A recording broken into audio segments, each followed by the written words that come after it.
So go ahead and say it. He Say what you racist? need to. There it is. Is he say fayist? yes.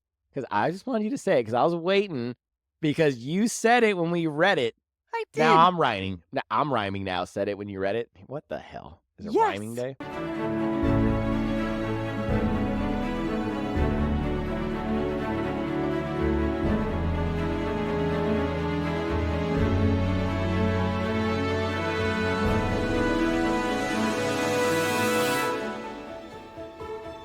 Welcome to Book for Two, where a married couple deep dives into your favorite fantasy books. I'm Scott. And I'm Genevieve. And as you can tell, our intro is different because we are on video now. That's right. If you've ever wanted to see my beautiful face and Scott's face. The word you're looking for is goofy. I was trying to be nice. A first. Anyway, if you're new here, welcome to our brand of chaos. We bring the male and female perspectives, the wild theories, the heated debates, and of course, the couples banter you never knew you needed, but now you can't escape. She likes her books full of smut, spice, and enough romantasy to make a female brood for centuries. And he likes his full of epic fantasy, sci-fi, and deep, emotional character arcs that ruin his life for days. And somehow we make it work. All right, last week was a wild ride. We got more word lore, some brutal beheadings, and a whole lot of ominous foreshadowing. A solid week in fantasy reading, honestly. So first up, Baba Yellowlegs, our favorite, terrifying, centuries-old, child-eating witch. Yeah, Celaena got her talking and then got her head rolling, if you know what I mean. Do you know what you mean? To be fair, Baba did try to attack her first. Celaena just made sure that she didn't get a sequel. R.I.P. to Baba. But at least she dropped some juicy word key lore before losing her head. 3 word keys, the king's plans, some deeply cursed magic talk, just normal fantasy book exposition before murder. And speaking of cursed things, can we talk about the monster under the library? Yes, Celaena's down there trying to mind her own business when she finds herself walking past 99 cell doors. And while Jay-Z had 99 problems, a monster ain't one. Because her and Dorian handled that real quick. Nice. Meanwhile, the king's whole plan is finally coming into focus. And it's not great. The Duke just snatched up Roland and Caltaine and carted them off to Morath, which definitely sounds like a fun vacation spot and definitely not a place where horrible experiments are happening. Look, when the shady villain dude tells you he's taking you on a little trip, it's never a good sign. And all of this still happening while Celaena is dealing with the aftermath of Nehemiah's death. It's like trauma on top of trauma with a side of existential crisis. So basically, last week was one big mess, but hey, that's why we love this series. And why we need therapy after every book. Now, buckle up, book nerds, because this is it. Our finale episode for Crown of Midnight, and things are about to get chaotic. Celaena? Yeah, she's about to try something so desperate, so reckless, that if it goes wrong, she could bring the entire castle down with her. Meanwhile, Chaol is this close to figuring out who Celaena really is. One more push, and boom, his whole world is about to flip upside down. Dorian, on the other hand, my boy is out here just casually figuring out his own magic like, that's no big deal. Totally normal prince things, right? It's all leading up to one of the biggest reveals yet, and trust us, you're going to want to stick around for this one. Oh, and don't forget, at the end of the episode, we're bringing back He Said, She Said. Will I finally get it right? Will Scott admit I'm actually a genius? Not likely, but hey, miracles do happen, right? Well, maybe. And as always, we must do our shameless plug, because without it, we wouldn't be able to reach other wonderful people in our book lovers community. So please be sure to subscribe, follow, and review our show on your favorite podcast platform. Your support means everything to us. Make sure you're following us on social media for behind-the-scenes content, sneak peeks, and updates. Plus, every Saturday, Sunday, we'll post the chapters we're covering in the next episode so you can read along with us. And now, exciting news. We have a Discord. Want to scream about plot twists in real time? Theories, unhinged book rants at 2 a.m.? We've got a space for that. Join our growing bookish chaos crew by grabbing the link from our socials or in the episode description below. Come hang out. We promise it's fun and you won't be judged for your fictional crushes. No judgment. We also want you to get to know us. So join us every Wednesday evening at 8 p.m. Central for a live Q&A on our YouTube and TikTok profiles. You can grill us on everything from which book emotionally wrecked us this week to which fantasy hero would absolutely crash and burn on a reality show. Oh, and stickers and bookmarks are now available. Whether you want to deck out your water bottle, Kindle, laptop, or just pretend to be organized with a cute bookmark, we've got you covered. Get them at bookfor2.com or through the link in our socials. And before we dive in, this episode contains spoilers for Throne of Glass and Crown of Midnight. So if you're not caught up, well, consider this your official warning. Also, fair heads up, this is an adult content show. We swear we talk about murder, morally questionable characters, and let's be real, there's a very good chance we are going to discuss some spicy scenes in graphic detail. I hope so. So if you're looking for a wholesome book club experience, well, that's adorable, but you might be in the wrong place. Oh, and mark your calendars because we've got some exciting episodes coming up. Next week, we are doing our review, rating, and tinfoil hat theories episode for Crown of Midnight. That gives you one extra week to get ready for The Assassin's Blade, which you can grab from the link in the episode description below or on our link tree in our socials. And while you're waiting for Assassin's Blade, we have a special episode dropping Monday, March 31st. Our spoiler-free and spoiler review of Fourth Wing! Yes, we finally joined the Empyrean. It took us a while, but hey, we made it. We made it.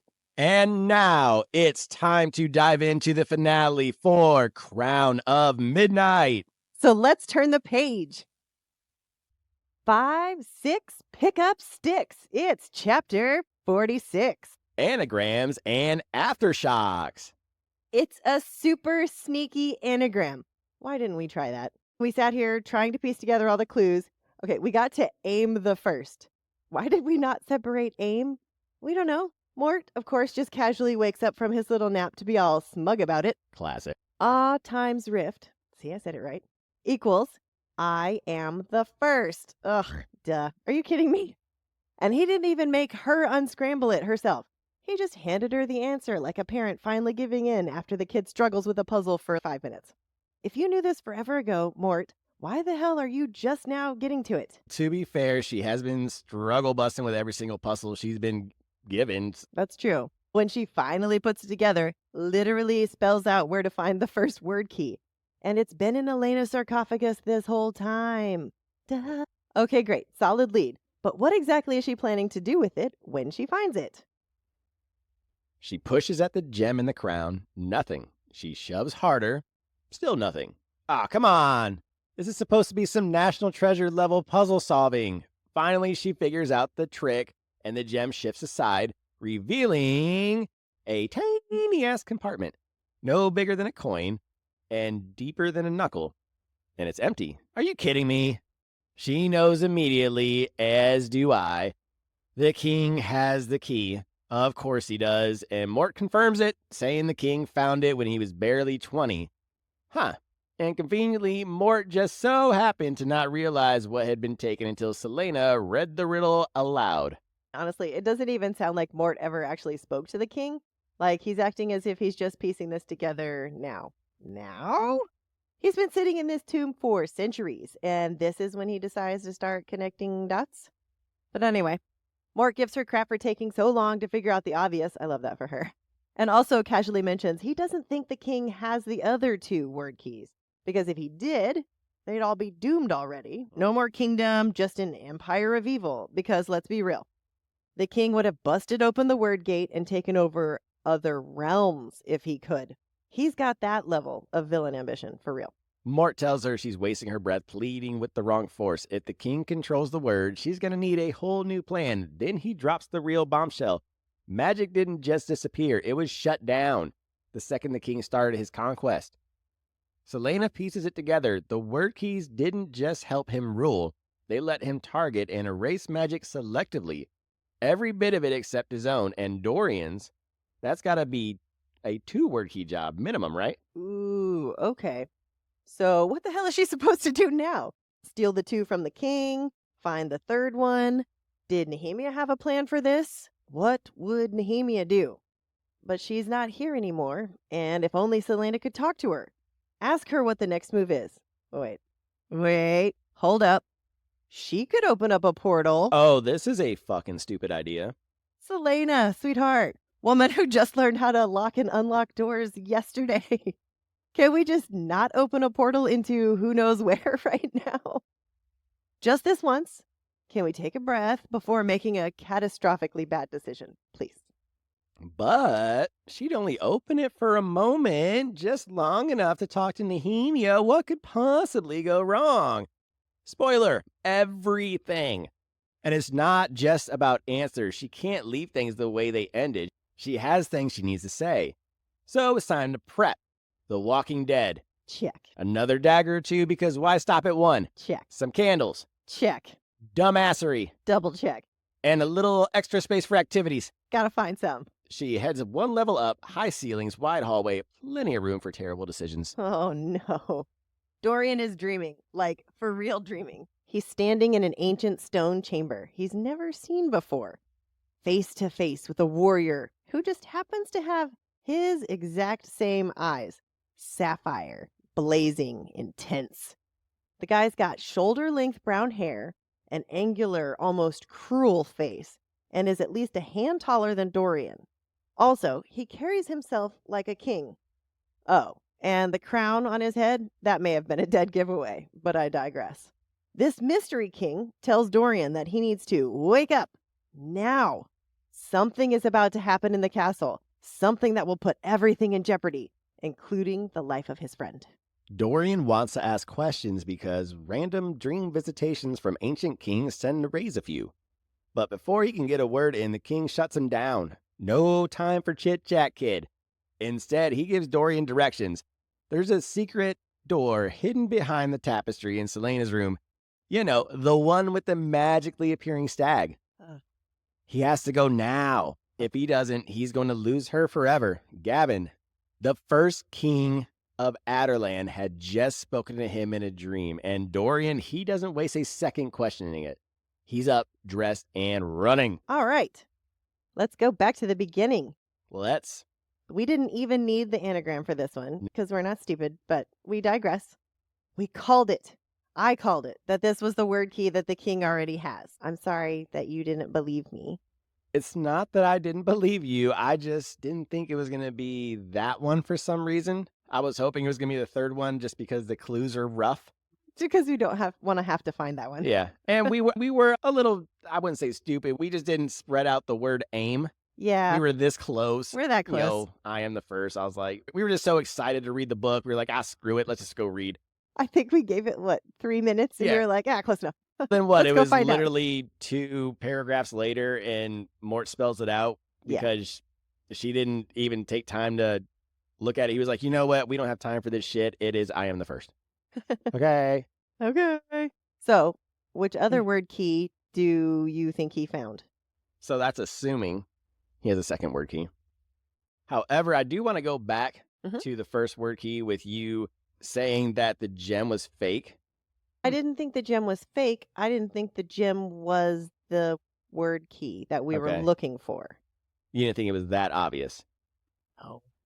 I don't think so. But you were right with it being a compartment, but you also said that was for sure the one the king had. So what made you for sure think that was the one? I just assumed that he had visited all of the parts of his own castle. So you were exact opposite of me. I'm calling the king a dumbass, and you're over here. Oh, he definitely had to have. This is why I love SJM and her writing, because in this chapter alone, she called me out. Last episode, you heard me even say, the king would have looked for Damaris.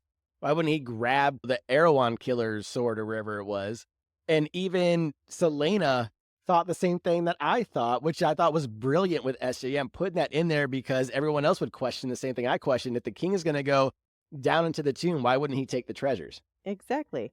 But going back to SJM's writing, she is a brilliant fantasy writer. The fact that she saw that far ahead, she closes loops very well. Yes. You saw an opening there and was like, no, there's no way because of this. And she goes, oh, here, let me close that for you. We still don't know why he didn't take it. You mentioned it, I think, last episode because he has his own badass sword, Natong. Yeah, he still has his own, but Why like wouldn't you you want said, why two wouldn't you badass want swords, two? right? Exactly. I, So, but then again, he was in his 20s. Now, did we confirm Mort never talked to the king? not necessarily. He said he never said anything to me, though I'll admit I didn't condescend to speak with him. So I have a wild theory, if you don't mind, Okay. with the king. I think I talked to you about it earlier today. I think the king's story might be a sad one. I think that he was not always evil. And then once he started learning about word keys and started getting involved in this magic, the dark magic from the Valg, I think probably changed him throughout the years and made him evil. And I think it's going to be like some sad story, maybe. Wow, that is a very interesting That's my guess. theory.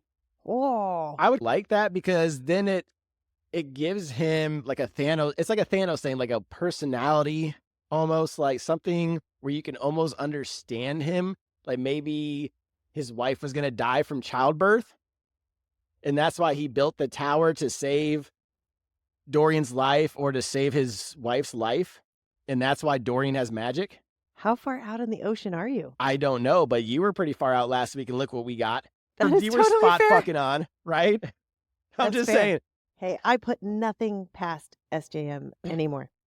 But that would Ever. be so sad and tragic, wouldn't it? Because you try to use these objects to save either your child or your wife or both from the childbirth. So you build this tower to try to get this dark magic. 'Cause that's the only way you can save their lives. And you do save their life, but it ends up costing your soul while also giving Dorian magic. Because that's the time when he started taking over shit. Was Yeah. it when Dorian was born? Yes. I don't know. That'd be cool. I think it might be way out there, but Speaking of theories, there goes my theory that the king isn't Dorian's real father. But does he have Fey lineage?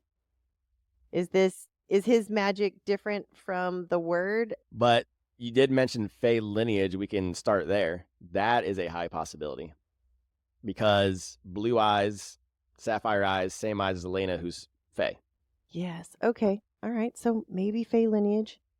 But the king is Dorian's father. We're out of assuming. I haven't seen any paternal stuff. I mean, we can call him Maury Povich real quick and get a test real quick. Good. Like, Let's you do it. are the father. And then, okay. It's possible also that the king is Fey lineage too.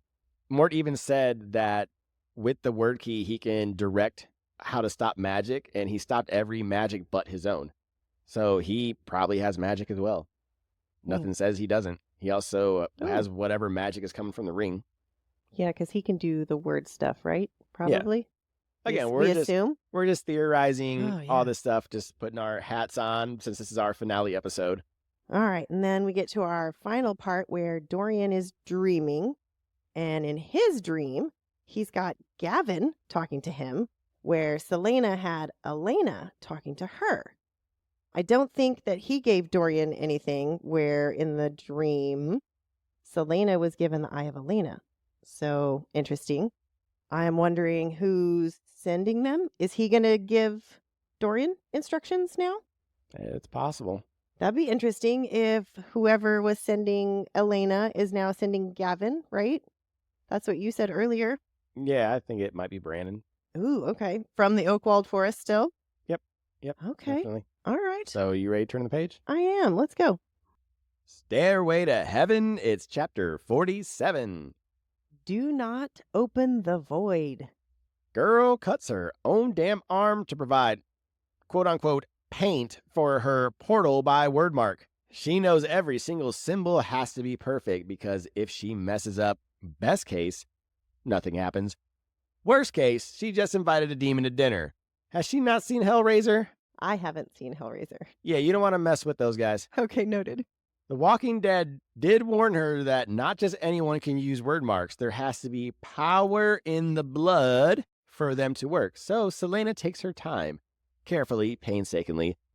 She finishes the last symbol, including Nehemia's name in word mark form, then stands and starts reading from the page. It sounds like it might have actually been difficult for her to speak the language. Was it fighting being spoken by her? The words made her teeth hurt and her eyes water. Yeah, that sounds evil. No wonder this kind of power isn't practiced openly. The symbols in her blood begin to glow green. Looks like something's happening. The stones in the middle of the archway fade away into inky blackness. A void. It had worked. Holy shit, it had really worked. She calls out for Nehemia, hesitant, just the void looking back. Please. Then, from far above, a sudden yelp. A moments later, faster than should be physically possible, Fleetfoot comes barreling into the room. She's yipping, excited, but not for Celaena. She skids to a stop just before a shimmering figure on the other side of the portal. Holy shit, Nehemia's here. Celaena sinks to her knees and apologizes. Nehemia, however, speaks to Fleetfoot instead. She cannot cross the line, neither can Celaena. No one can. Then she turns to Celaena and chastises her. I thought you were smarter than this. Celaena tries to apologize, but Nehemia cuts her off. Don't open this portal again. She won't answer next time, and Celaena will not survive whatever happens next time. No one has the right to open the portal to this realm, no matter how fierce their grief. Then Nehemia tells her she knew what her fate was meant to be. It was the only way to set the revolution in motion, which I called in chapter 25. You totally did. And in 10 years of darkness, Elentia had been one of her bright lights. Do not let that light go out. And then, just like that, she's gone, swallowed back into the void. Celaena whispers, Come back. but the footsteps, they don't come from the portal. They come from her left. Archer standing there looking stunned. What? Oh my goodness. All right, back to the top. Let's talk about the power in their blood. They said something about only people with power in their blood can harness Magic. the word marks. That's what it sounds like, magical people, and confirming maybe that Celaena's magical. That's what that sounds like, if she's able to use those. And it also sounds like our girl's messing with some voodoo shit and needs to stop. Stop. It sounds like some Hellraiser crap coming. Real quick, why was she using chalk to unlock and lock the doors, but this one requires blood? Because this one, you have to open a portal to the dead. The dead. That's fair. She is doing a whole lot more magic. Yeah, that requires a bigger sacrifice than just, I need to open this door to this broom closet. I feel like we went from chalk opening doors to a lot. Oh, yeah, more she extreme. escalated real quickly. This also means that Cain had power in his blood. That's what it sounds like. That's what I'm assuming. The king does too, right? No, we don't know. Well, we don't know for sure, but again, assuming lineage, he also decimated the entire realm. Oh man! Granted, he has a word key, but still, he has to have some he has to have some type of magic. Right? There's no way he doesn't. He's got to have some type of magic. Yeah. Which realm is Nehemia in? The realm of the dead, most likely. Whatever realm of the dead is in this fantasy world. Okay, so you think it's one realm for all of the dead, or maybe an Elway realm of the dead? That's a huge tinfoil hat question you just pulled out there. Because if the word gates open up many different worlds that are layered on top of each other, and her spirit crossed over into another world, but left her body behind. So there's a spirit world that the word, obviously, she just opened with her blood. Uh-huh. So yeah, it's just another realm, I guess, that in this world the soul passes to. And they're all just spirits in that realm? That's what it seems like, but it seems like it's extremely dangerous opening because it doesn't sound like it's all good beings from what Nehemia sounds like, because she said, don't open this again or something bad's going to come out and it ain't going to be me. Yeah. Oh, man. Well, that makes me wonder if it's something else then. But I guess if you look at it like in terms of hell, oh, this could be like their version of hell and hellhounds could come out, or a demon could, or something like that. Oh, what if it's like Beetlejuice? Yeah. Okay. Oh, that'd be terrible though. Remember you had to sit in line and like you get that number, it's 4 trillion long. You're like, oh man. You're going to be there for forever. You get your head shrunk. That's not a good place to be. Okay. I don't want to be there. I warned her about opening that portal again. Did you think that was foreshadowing? Hell yeah, that's foreshadowing. Look, I knew the chapter before when this dumbass was going to come open this portal. That is a bad idea because she doesn't know what she's doing. She's had this book for all of 2 seconds. She just started, like you said, she just started using chalk. Work your way, practice. Work your way up, Yeah, so practice using yeah, all of the mediums in between as well. and we don't know the magic system yet for this world, but what we've learned from reading a lot of fantasy books is there's a give and take with magic. If you use magic, something has to be given. So for her to use this type of extremely powerful magic with her blood, I mean, her blood was already given. Karma's going to get her for this one because she was not smart about doing this. She should not have opened that portal. So Karma's going to get her, basically. Oh, you think that there will be other repercussions? Fuck yeah, something's going to come out of a portal and get her. I guarantee you. Out of a different portal in retribution for opening I this don't know. portal? I don't know about or... a different portal, but Oh, it's foreshadowing. She warned her. Something's going to come up. But real quick, I'm going to piss off all the book talk girls okay. and get back to Nehemia's death Okay. because she admitted to knowing that she was going to die. Yes, we can still be mad at Chaol, but I never, ever hear anyone say, oh, I'm mad at Nehemia. Why? Because she was the one that got ghosted. She knew she was going to die. She could have left the castle, but she was like, I need to get Celaena to pop off, and this is the only way it's going to happen, so I need to die. So she knew well in advance she was going to die. It wasn't just like the night before. She knew in Yeah. advance. She knew well in advance. Yeah, so we're not taking Chaol off We're the not shit list. absolving him No. 100%. But There was nothing he could Nehemia do. knew. There was nothing he could do. There was I nothing don't he could think. do. No. Nope. Nope. And last but not least, what the fuck is Archer doing there? Yeah, what? This is kind of a weird time to show up. Oh, look, there's a portal. You playing with portals now, girl. Not even that. He's down in the dungeons or in the passageways. Oh, I didn't even realize that's where she's at. Yeah. Oh, How does he no. know How does he about know? that? What? He's in league with Nehemia, right? Yeah, that's true. And Nehemia knew about the portals. Okay. Or not the portals, the catacombs. Yeah. Okay. So maybe. Okay. Oh, wow. All right. We'll find out next chapter, hopefully. So you ready to turn the page? Yeah, I am. Let's go. right. Oh, shit, Celaena. Wrong gate. It's chapter 48. Follow the screams. Celaena didn't hesitate. In a heartbeat, Damaris is in her hand, leveled at Archer's throat. Fleetfoot growls beside her. And honestly, good call, Fleetfoot. What the hell is he doing down here? Archer, ever the smug bastard, tells her he's been tracking her for weeks. And oh, fantastic. Nehemia told him about the passages. He's been sneaking around down here almost every night since she died. That's creepy. That's a little creepy. Celaena risks a glance at the still open portal. Uh-oh. If she wasn't supposed to see it, Archer sure as hell wasn't supposed to see it. Casually, very casually, she starts wiping at the glowing green word marks, all while very much trying to avoid actually touching the void. So, based on my bald head, I am a spokesperson for Mr. Clean Magic Erasers. So, Celaena, if you need help with those word marks, you know who to call. That's nice. Now, Archer demands to know what she's doing as she furiously scrubs at the marks. Call me. I'm right here. Apparently, closing this portal isn't as easy as the other one. No quick swipe and done. And because the universe hates her today, Archer is standing between her and the book that has a spell to shut this thing down. She scrubs harder, more frantic, and that's when Archer lunges at her, grabbing her wrist. His sleeve rides up slightly, just enough for her to see the black ink on his forearm. A tattoo! A serpentine creature curling around his skin. Oh shit! She has seen this one before. She thought it was a wyvern at first, and thought she was meant to not trust the royals, but now she sees the truth. Nehemia wasn't warning her about the king. It was Archer all along, just like Agatha all along. Oh my goodness. Oh. She did say that the wyvern looked weird. Oh, that totally tracks. All right, no trusting Archer. You totally called this. But suddenly, Archer won't shut up, asking, how did you figure this out? Do you have the word keys? Where did you find them? Typical villain mouth diarrhea. I know, right? They just can't stop talking.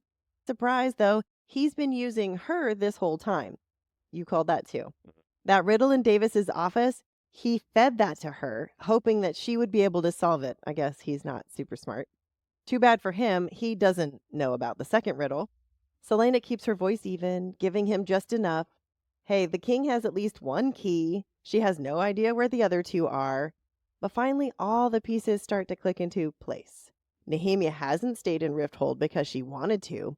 She stayed because of the keys. because this wasn't just a fight for Elway. This was bigger than one kingdom. This was a fight for the fate of the world, and apparently other worlds. Big time hero shit. And Archer, in all his brilliant wisdom, suggests they scrap the whole sneaky plan and just tell everyone about the king in the word marks. Yeah, because that would go so well. Hey guys, the king has god tier power. Pass it on. Celaena shuts that down immediately. The second the king catches wind of this, game over. No survivors. But Archer won't let it go. He pushes, his words coming faster, more desperate. Find the keys, use them, overthrow the king, remake the world to their liking, and at this point, he's not just determined, he's damn near manic. And that's when it clicks. Archer is almost saying something. It's time to get him to talk himself into a corner. He tells her Nehemia left the movement a week before she did. They were afraid she'd go to the king. She had said, I'd rather have one all-powerful tyrant than a dozen of them.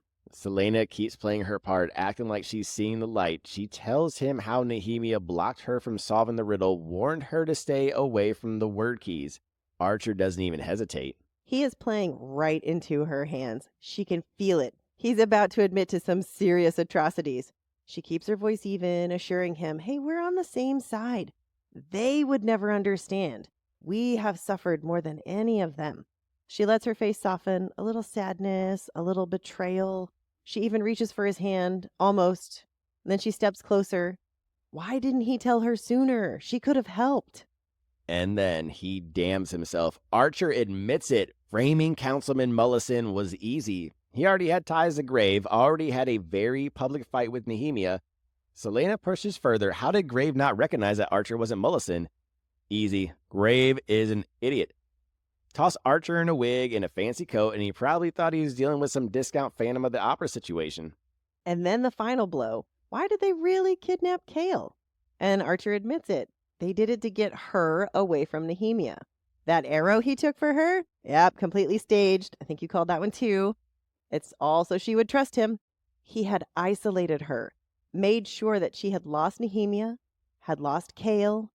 Oh, and that fake threat to Nehemia's life, that was also him. A little test to see who would warn her. Shocking. Then comes the final bombshell. Archer tells her he knows what she is. Not who, but what.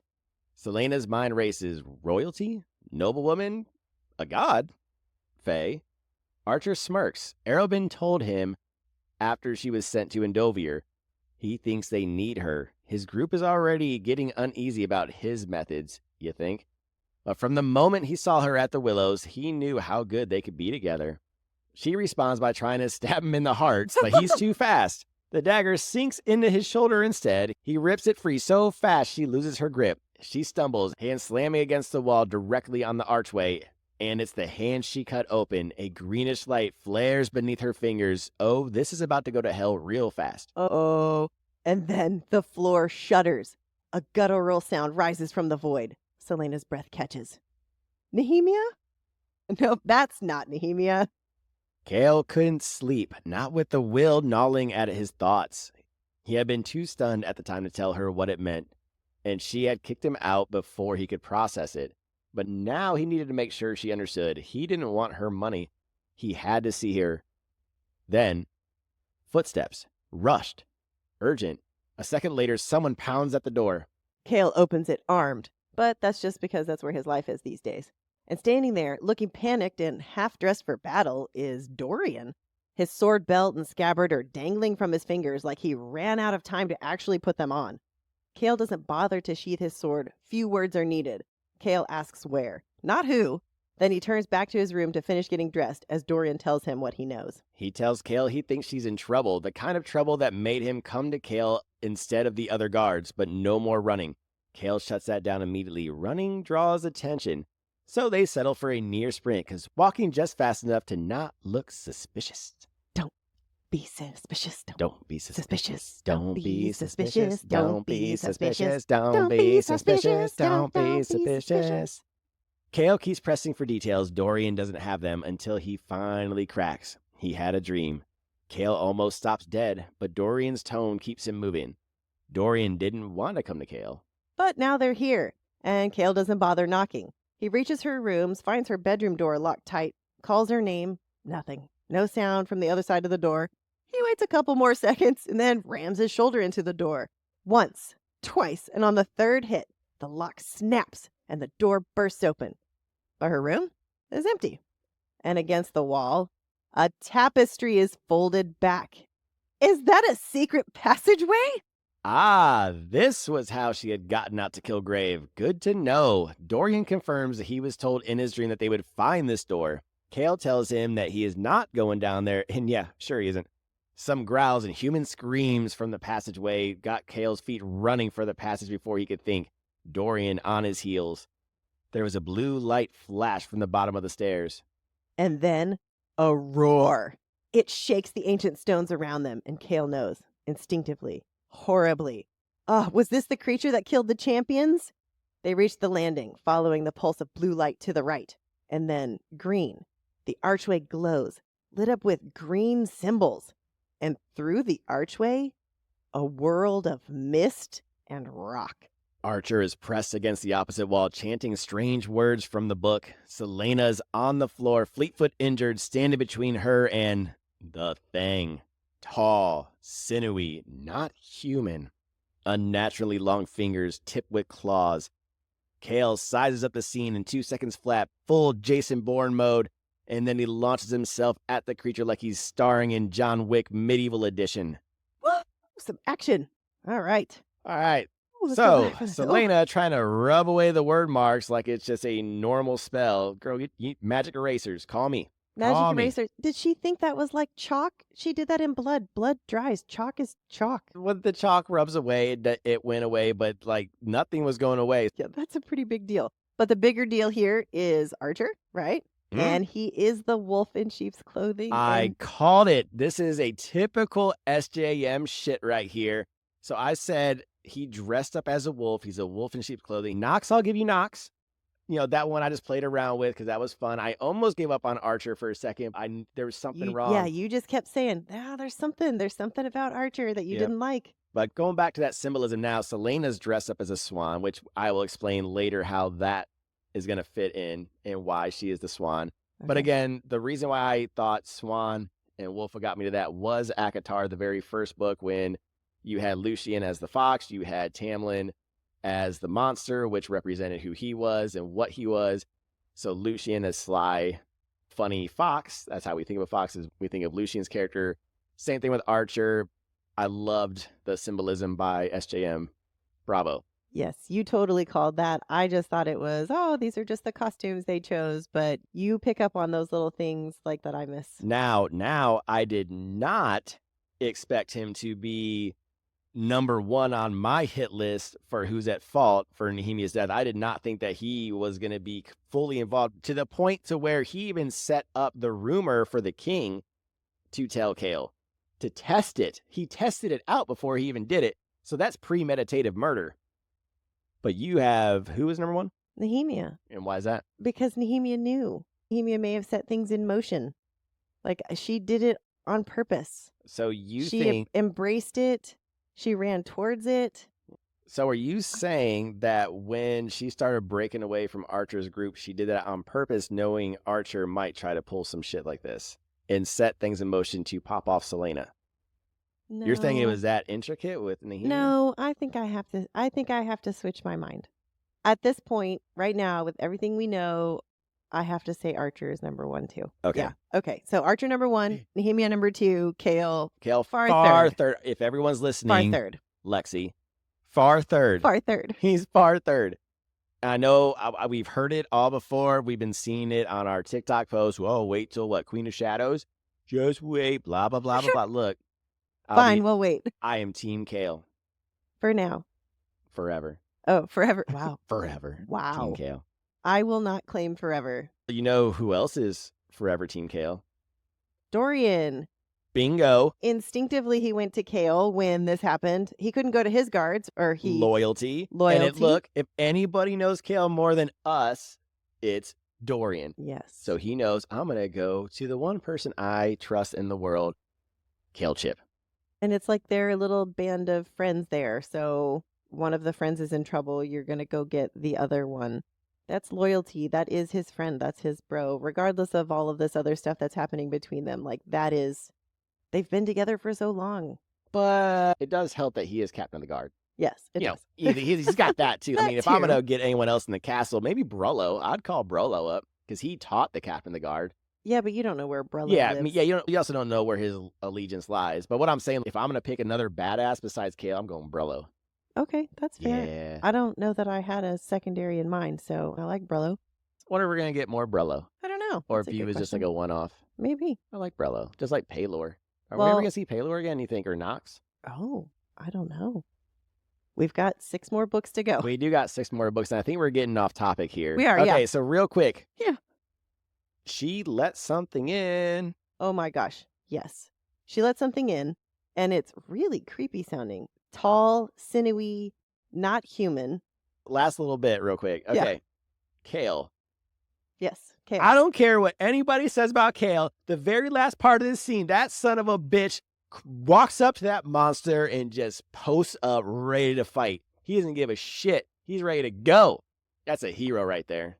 That's exactly right. That's Captain America. Launches himself at the creature. Hey, Launches Hey, himself. we all forgave Captain America for what happened to Iron Man. We can forgive Chaol for what happened to Nehemia. I can agree to that. Okay. See? We all Okay. agree.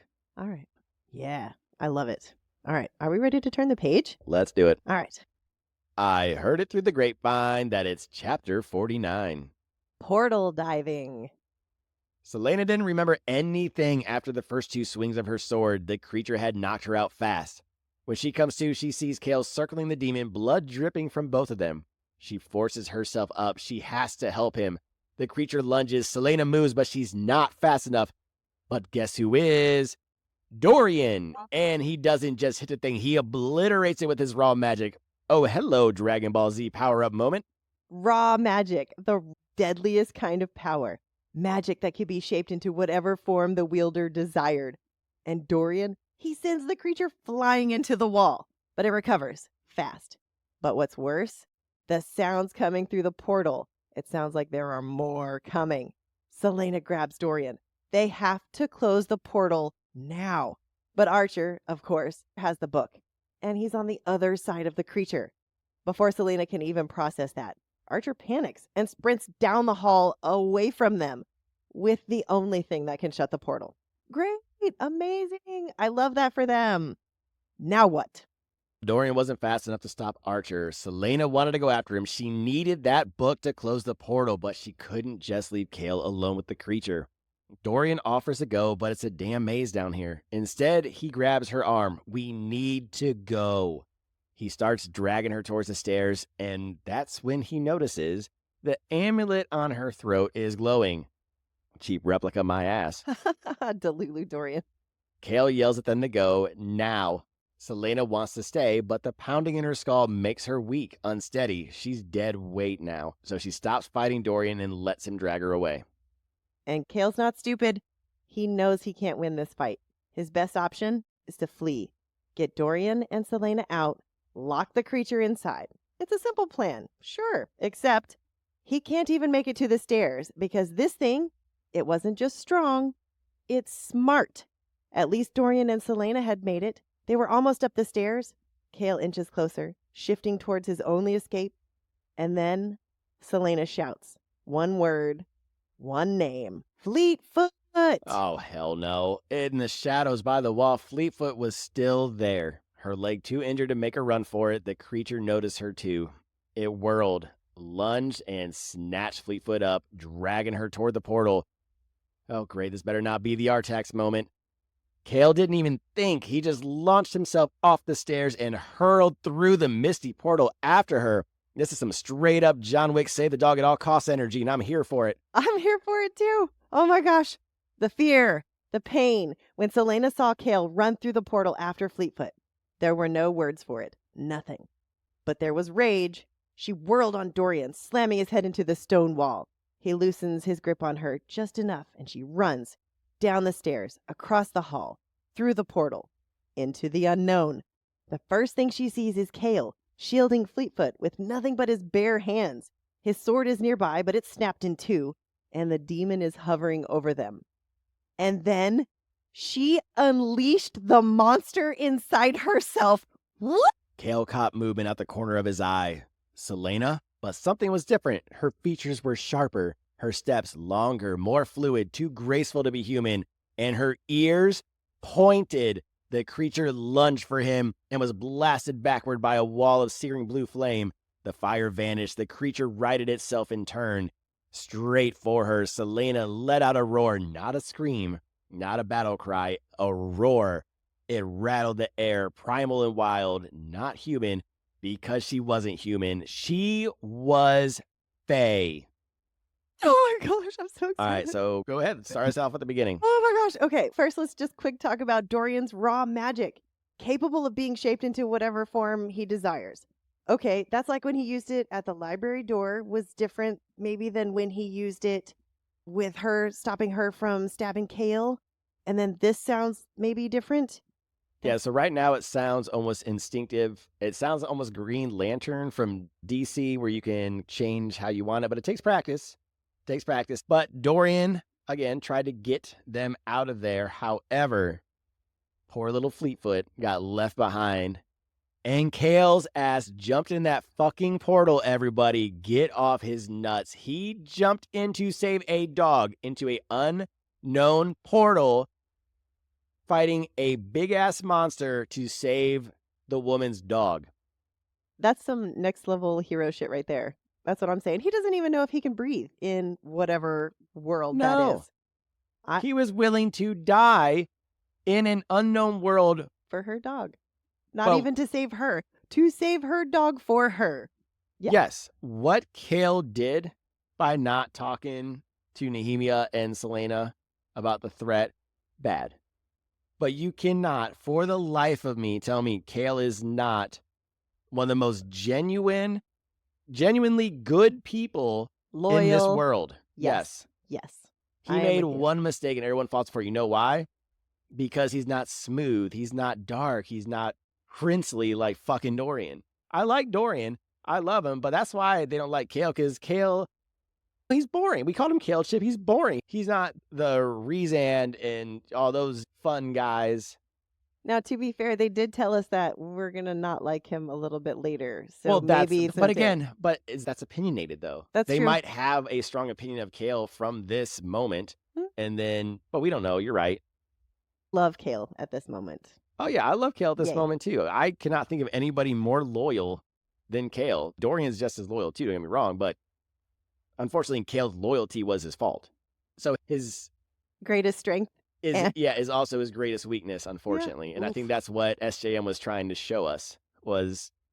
And she did a great job of showing us she did a fantastic exactly job, that. because look how divided she has the fan base with Chaol. And she does the same thing with Tamlin. And that's why I like her complexity with her characters. She's got people fighting each other about characters. I love it. Right. All right. So another big surprise, the biggest surprise right now. She's Fae? Yes. I did not see that coming. Fae blood, lineage. I did not think that this was going to happen. No. This was insane. I was so excited. Oh my gosh. Yeah. When her ears turned into points. Yeah, I didn't think she was going to turn full Fae.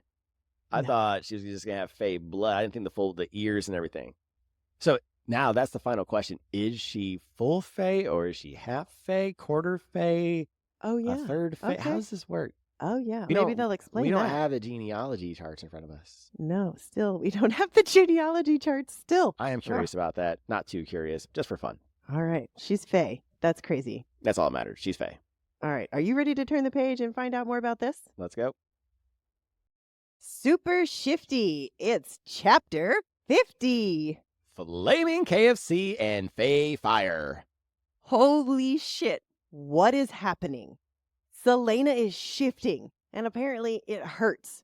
It's like she's burst free of her fake identity, like she was wrapped in some kind of magical straitjacket and it just ripped it off. She plummets into a well of power inside of her, and suddenly, boom! Magic explodes out of her. The creature goes flying, and then there's flames? Fire? I called it! Oh, this was always there. And her senses, they're dialed up to 11. She can smell everything, hear everything. and everything is screaming at her. Get out of this world now. I love the old Spinal Tap reference you used there, dialed up to 11. One of my favorite movies. But she's not leaving without Chaol and Fleetfoot. She shoves herself between them and the demon, lifting Damaris in challenge, and she roars. And the response? A chorus of answering roars in the distance. That's not too comforting.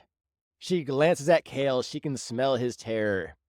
Her magic surges, building, growing. It wants out. She snarls at Chaol. But it's not a command. It's a plea because she doesn't have control. The magic is alive and it wants out. This is some real Mistborn shit. Power roaring through her veins and no clue how to wield it. The creature rushes her and she runs straight for it, flinging her immortal power like a phantom punch. I'm sorry, immortal power? Wait, is she immortal? Wait. Okay, that changes things. Sorry, I digress. The creature is smarter than it looks, and it dodges both the power blast and Damaris. Celaena hears the scuffle of Chaol leaving the world. Okay, Fleetfoot is safe. He is safe. She is not so safe because more creatures are coming. And this thing, it is too smart, it is too fast, and it is too strong. She's going to have to think of something else. She has a sacred face sword. She has raw unchecked power. So she pours everything, every last drop of wild magic into Damaris, lifts it over her head, and slams it into the earth. The ground shatters, fissures crack open, deep and wide, splitting the battlefield apart. And then, nothing but a thin lip of land between her and the portal. She wrenches Damaris free because she's not leaving that behind. Good, good. But before she can move to the portal, the magic ripples, and she painfully shifts back into her clumsy, frail mortal body. But wait, before? She went mortal before going through the portal? This line made me chortle. Okay, that's a dirty trick. And then strong hands under her shoulders, hands she knows so well. Chaol, okay. He came back for her. He pulls her back across the threshold into Aurelia, and the second she crosses, her magic is snuffed out like a candle. Dorian missed everything. He comes to just as Chaol is hauling Celaena back through the portal. She's conscious, but Chaol drops her like a sack of hot potatoes, or more accurately, flaming KFC. Dorian blinks through the pounding in his skull, looks through the portal and sees a tiny ledge and a massive crater. What the hell happened? Celaena pushes herself on her elbows, arms wobbling, weak. Did she knock him out? Chaol is yelling at her, "Close it!" And she's telling him she can't. Dorian, meanwhile, is trying not to pass out again, because he definitely has a concussion. But something isn't right. Dorian realizes it when Chaol won't help Celaena up. Inside the portal, the roaring is getting louder. Celena's breathing is shaky and she drops this line. I'm drained. I don't have anything left to close this gate. And then she lifts her eyes to Dorian's. But you do. Oh, shit! Now Chaol is going to know about Dorian's power, too. Chaol whirls on Dorian, which, to be fair, is a completely reasonable reaction. Dorian doesn't meet his eyes, doesn't even try. Instead, he steps forward. Celaena needs just a little bit of his blood. Chaol starts to protest. Hell no. Absolutely not. No way in hell. But it's just a tiny bit. So Dorian cuts himself. Chaol finally finds his voice. How did you learn to open a portal?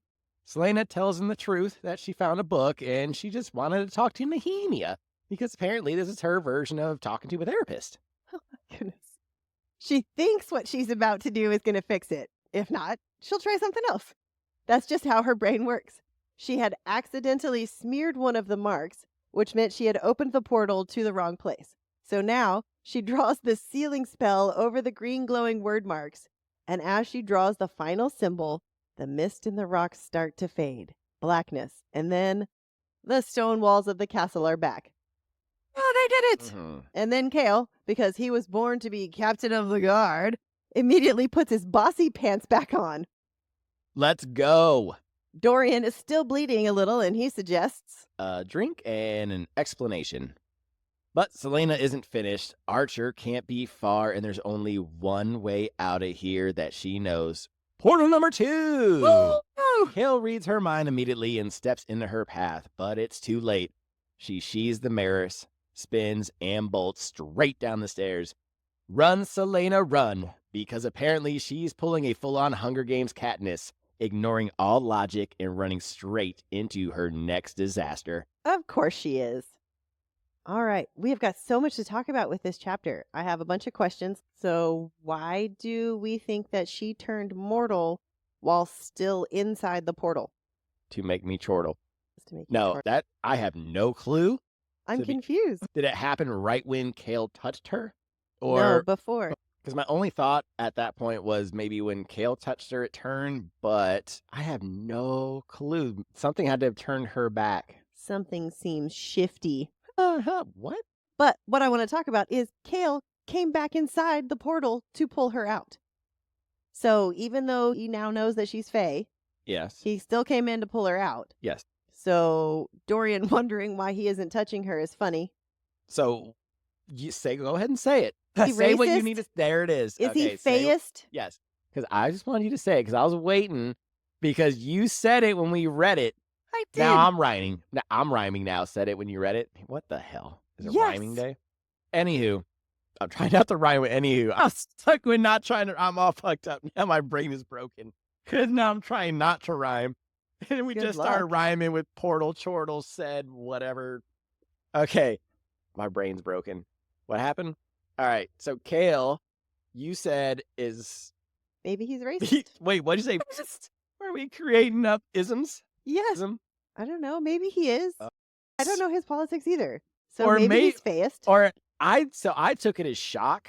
Myself, I'm just playing devil's advocate. I don't think he's Faeist or racist or whatever we're calling it. Another option I thought I about thought he is was just shocked, like he was, hold on, I was just thinking of him like the way you think as him being racist, like he picks her up, saves her, and then once he finally gets into safety, he just drops her like, ill. that is Ew. exactly how I imagined it. Ill, David. Once God. they were over the border, he dropped her as though she were made of flame. Oh, And funny. Celaena lay panting on the stone. So then, Oh, that's based on harsh. she were made of flame, does that mean maybe she was actually literally warm to the touch? No, as if sounds What sounds metaphorical. That does not sound literal to me. He just dropped her ass. It was like, ew. Okay, so it is. Yeah, maybe it's getting hard to defend Chaol right now. He might be a Faeist, and we don't know. God damn it, Chaol. Oh my God, is that what we find out in Queen of Shadows, that he's Faeist?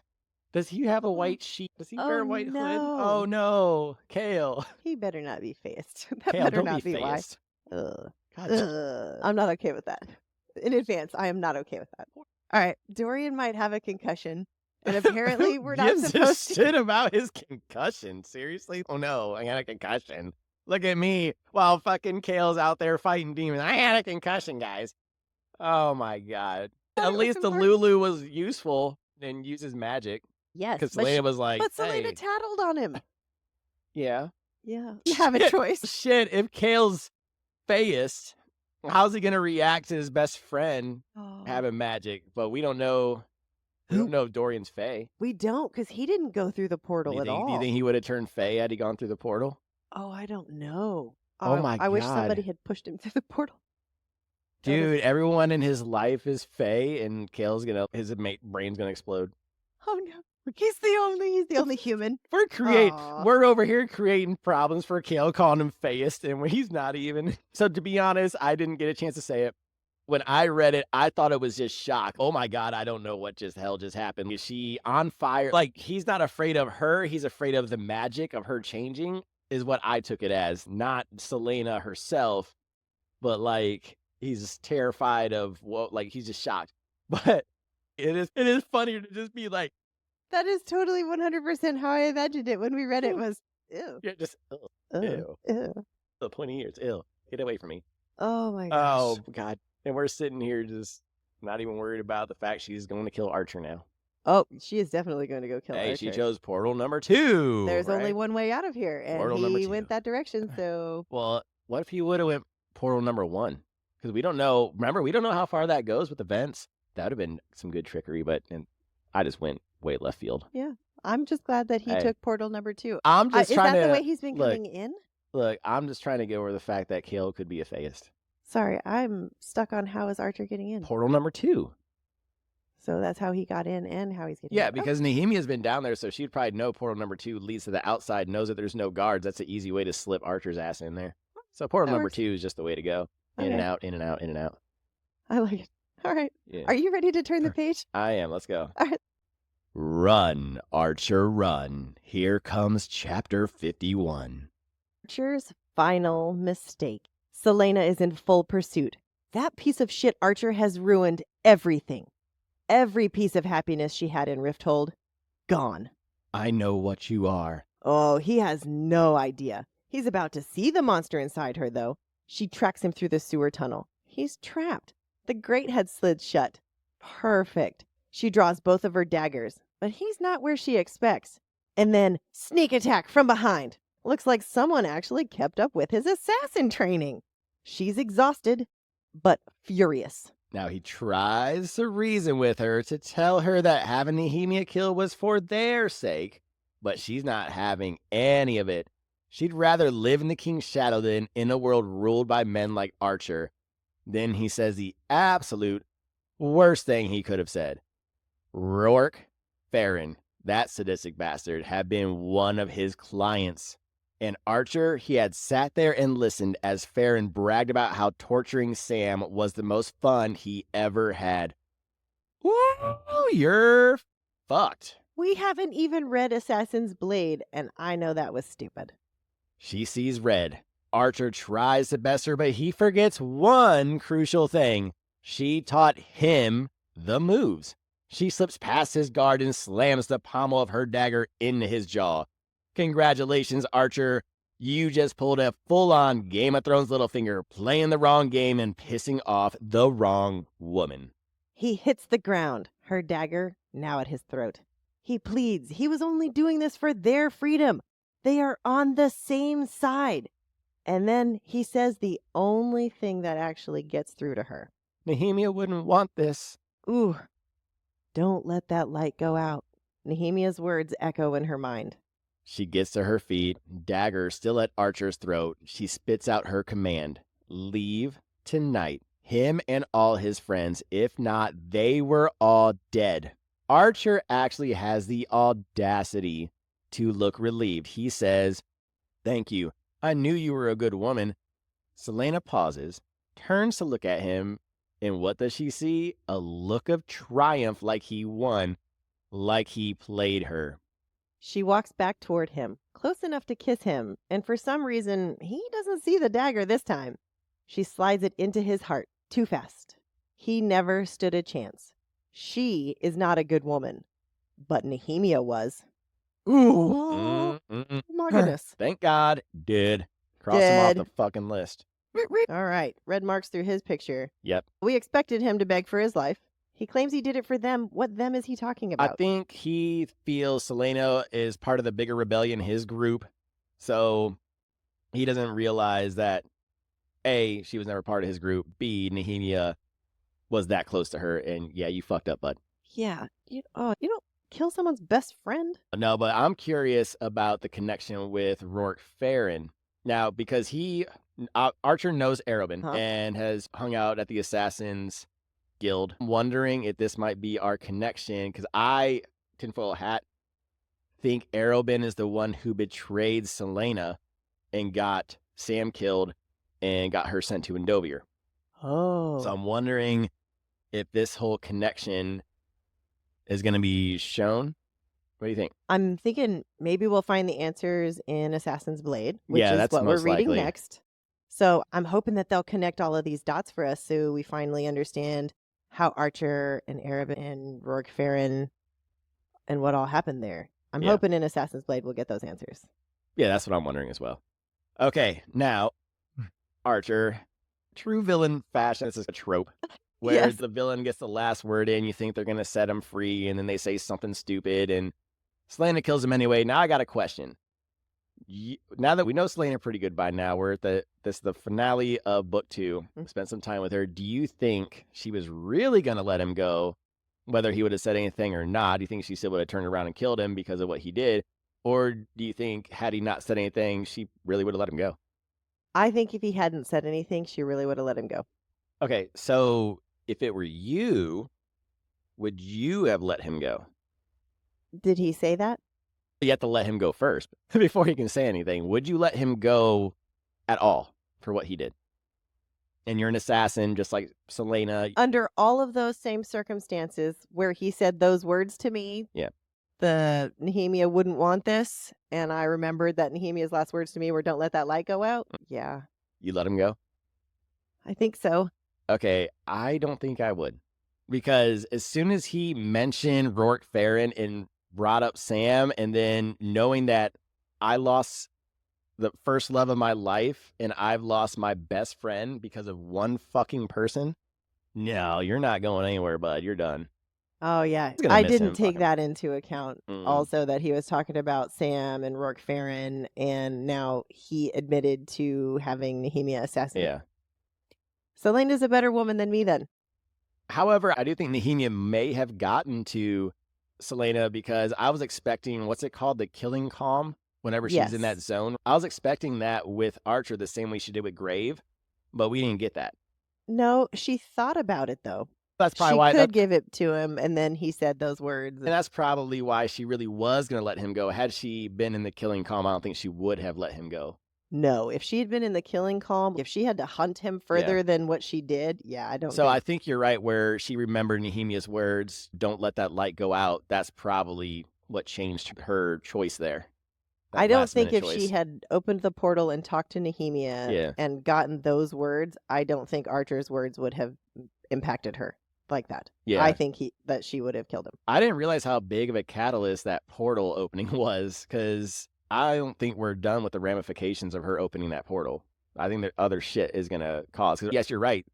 It caused her to not want to kill Archer. And had she not opened the portal, she probably would have just Archer right there and there. Yeah. But I think there's going to be other ramifications. I just feel it with that portal.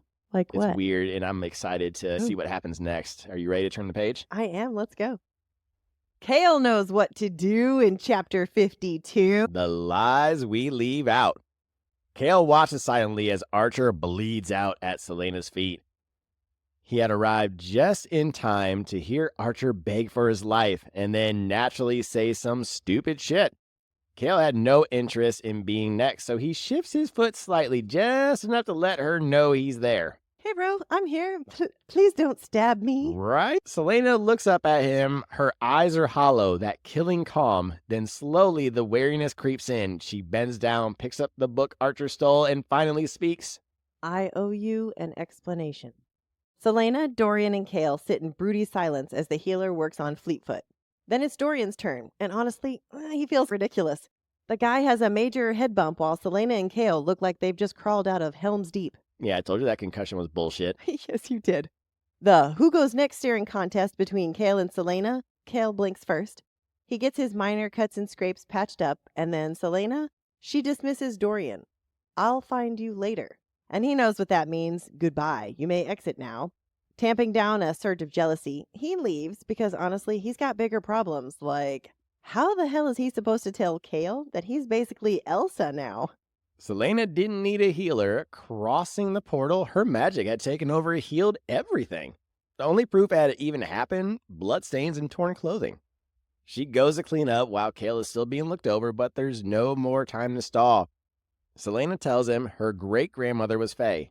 Her mother couldn't shift the way some Fae could, but Celaena, she had inherited the ability to change between Fae and human. Chaol asks the next obvious question. So when magic stopped 10 years ago, you couldn't shift anymore. And she nods. Then he asks about the shift in the other world, and she tells him there must have been some kind of magic over there that allowed it. And that it was overwhelming. It was awful. She had no control over it. No control over the magic, no control over herself. She was as likely to hurt them as she was to hurt the creature. She is shaking, just admitting to it. And then she drops all of the truths for Chaol. About the tomb, about the passageways, Elena's command to become the champion, about the Ritterak. What she doesn't tell him, though, is about the word keys, the king's plan, or what she suspects about Kaltain and Roland. When she's done, Chaol tries a joke. Normally, I'd say you're insane, but I saw it myself. Celaena doesn't laugh. She just reminds him, if anyone knew. Chaol's expression sharpens. I'm not telling anyone. His voice is firm. final. Then she drops the final truth. Archer, he was the one who had Nehemia assassinated, the one who kidnapped Chaol, the one who planted the anonymous threat, all to make Celaena blame Chaol for Nehemia's death, and somehow Archer had still thought he could talk his way out of it. What was this guy, a Bond villain? And even though she knows now that Chaol wasn't responsible, she still can't trust him. Archer won that round. She wants to touch him, to reach for him, but she can't. Not after that night. She whispers an apology for what she did to his face. And Chaol, he just tells her, We both made mistakes. she finally meets his gaze, and somehow he's still looking at her the same way. How? How can he still look at her like that after knowing what she truly is? Because he's in love. And not phased. Not phased, apparently. Because Chaol stares at her, then he says it. I don't care what you are, because... But then Celaena cuts him off. She can't do this again. Not now. She has a new mission, the word keys, and she still has to present Archer's body to the king. She picks up Damaris and turns away, heading down the passageway. The moment she's out of sight, the tears start falling. This time, Chaol doesn't follow her. He has plenty to process on his own. What she just told him, what he just saw, and then something else clicks. She had insinuated that Dorian had some kind of power too. Wait, that invisible wall moment? But wait, no. If Celaena's magic had disappeared in this world, how could Dorian still have magic? Now, her fear of the king makes so much more sense. This is the most dangerous place in the world for a Fae to live. If anyone else found out what she was, there would be nothing he could do. No strings he could pull, not even as the captain of the guard.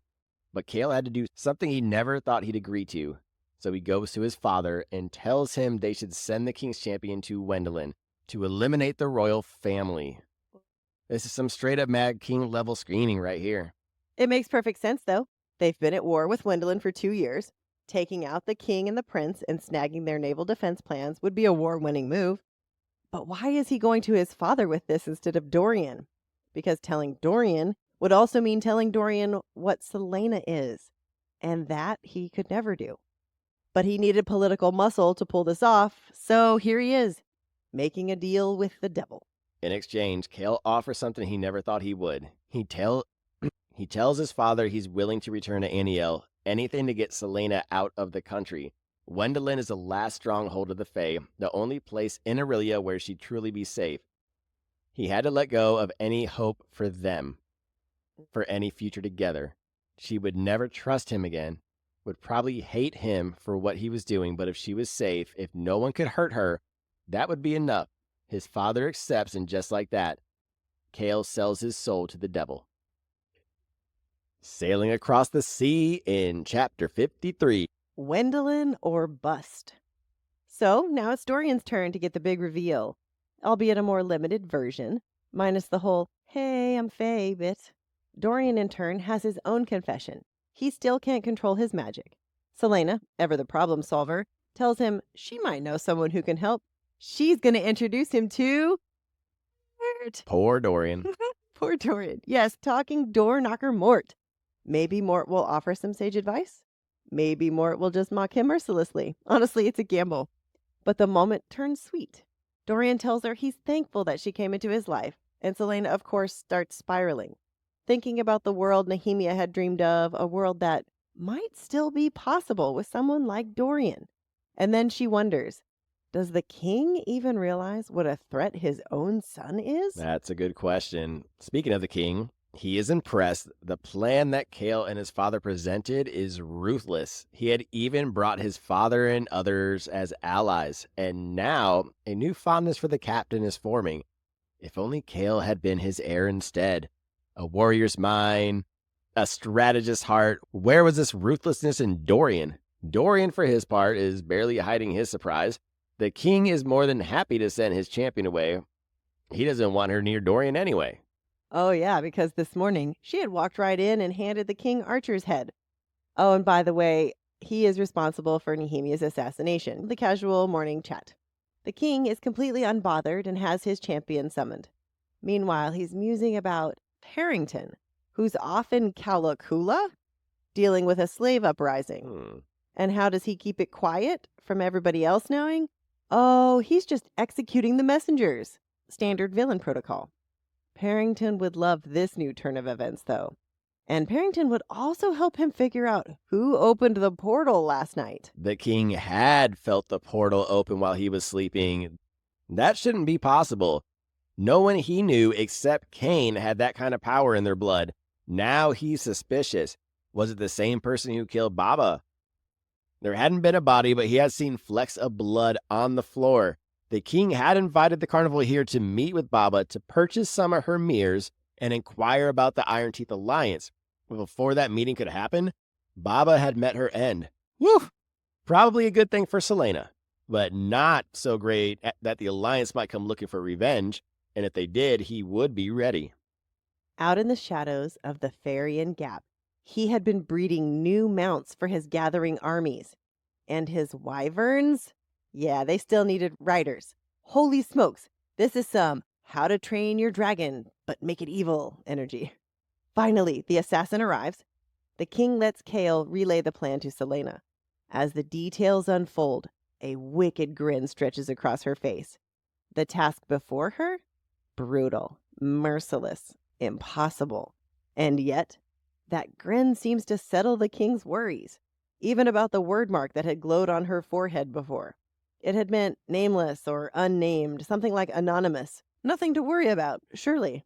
Then, as if the whole mission wasn't brutal enough, the king suggests it take place on the night of the solstice ball. Celaena's wicked grin returns. Oh, what a show will be, the king declares it done.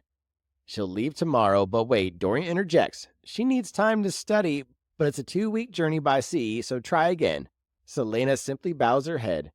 He'd have to send riders immediately to the Farian Gap, Farian Gap and the Dead Islands. Have General Narek ready his forces. There's an opportunity they cannot miss. And just like that, the wheels are set in motion. Ooh, change scene. Oh, snap. She is leaving tomorrow. Tomorrow. What the hell was Chaol thinking? She had never told him about the king's original threat, that if she didn't return from a mission that the king would execute Chaol. She could fake the deaths of a few petty lords. That's no big deal. But the king and crown prince of Wendelin? Yeah, no way. What was she supposed to do? Stage an elaborate royal assassination hoax like some medieval Ocean's 11? It's not happening. Pacing in her rooms was getting her nowhere, and Chaol, nowhere to be found for her to pepper with questions, so she heads down to the tomb instead. The moment she steps inside, Mort starts running his mouth, an earful about the portal, about recklessness. But then she realizes she's not alone. Elena is here, and Celaena stiffens. Why didn't you help close the portal last night? Elena sighs. She didn't have the power, and even now she was draining fast. Celaena presses her. Why would Chaol do this? If she's not here, she can't help Elena, can't deal with the word marks, can't fight the king. And Elena, she just shrugs. Chaol is doing what he thinks is best for you. And then she commands Celaena. Sail to Wendelin, do what needs to be done. Bossy Elena. But she promises to stop bossing her around once she stops running from her past. A memory slices through her, something Nehemia had said, that she knew her own fate. Did Elena believe it? Did she think Nehemia manipulated Archer into setting up her own assassination? Elena's expression doesn't change. She simply says, the answer to that doesn't matter. Because the outcome is the same. And Celaena, she has to set sail tomorrow. To Wendelin. To Wendelin.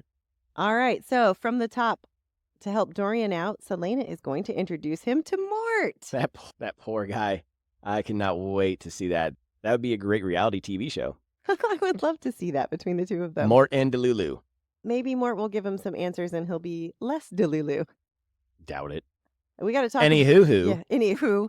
We have to talk about the fact that the king actually felt the portal open. Yep. I knew that there's going to be ramifications for that fucking portal that she opened to talk to Nehemia. There's going to be more than just what happened. He felt it. So is he just like all power? Does all of the word mark flow through him? Is he the word? The word. He's not the bird. Jeez. The bird's the word. Everyone needs to get their heads wrapped around that. The bird is the word, okay? Okay. There's a whole song. No, I'm just kidding. Anyway, the king... Where was I? The king felt the portal was open. Yes. I think the reason why he could feel the portal being open is he can recognize that kind of power, being around it for Mm. so long inside the castle, siphoning the power, the ring, all that, that he can recognize when a shift in his own castle happens. You know what I'm saying? Yeah, okay. So I went from he doesn't know shit So he to knows a lot. like now he's okay. Yeah, total shift. A little bit of a shift, yeah. Yeah, big shift. We also find out that Parrington would have helped him out. So that's interesting. How deep are these two? Like, how far in is Parrington? Are they like level on the same level? They can't be. Yeah, they have the same goal. It's his Elon Musk. Oh, okay. That's fair. I don't know how else to put it together. His vice president? I don't know. Yeah. But speaking of Parrington, what the hell's he doing in Calicula? I thought he was supposed to be in Morath with Roland and Caltaine. Yeah. But it We did. actually had to look at the map because they're in totally Yeah, different that's all the way places. down in Elway. But it did say that he would kill any messenger that would send out word. So that's probably why we didn't know, because no word got out. That's where he was heading.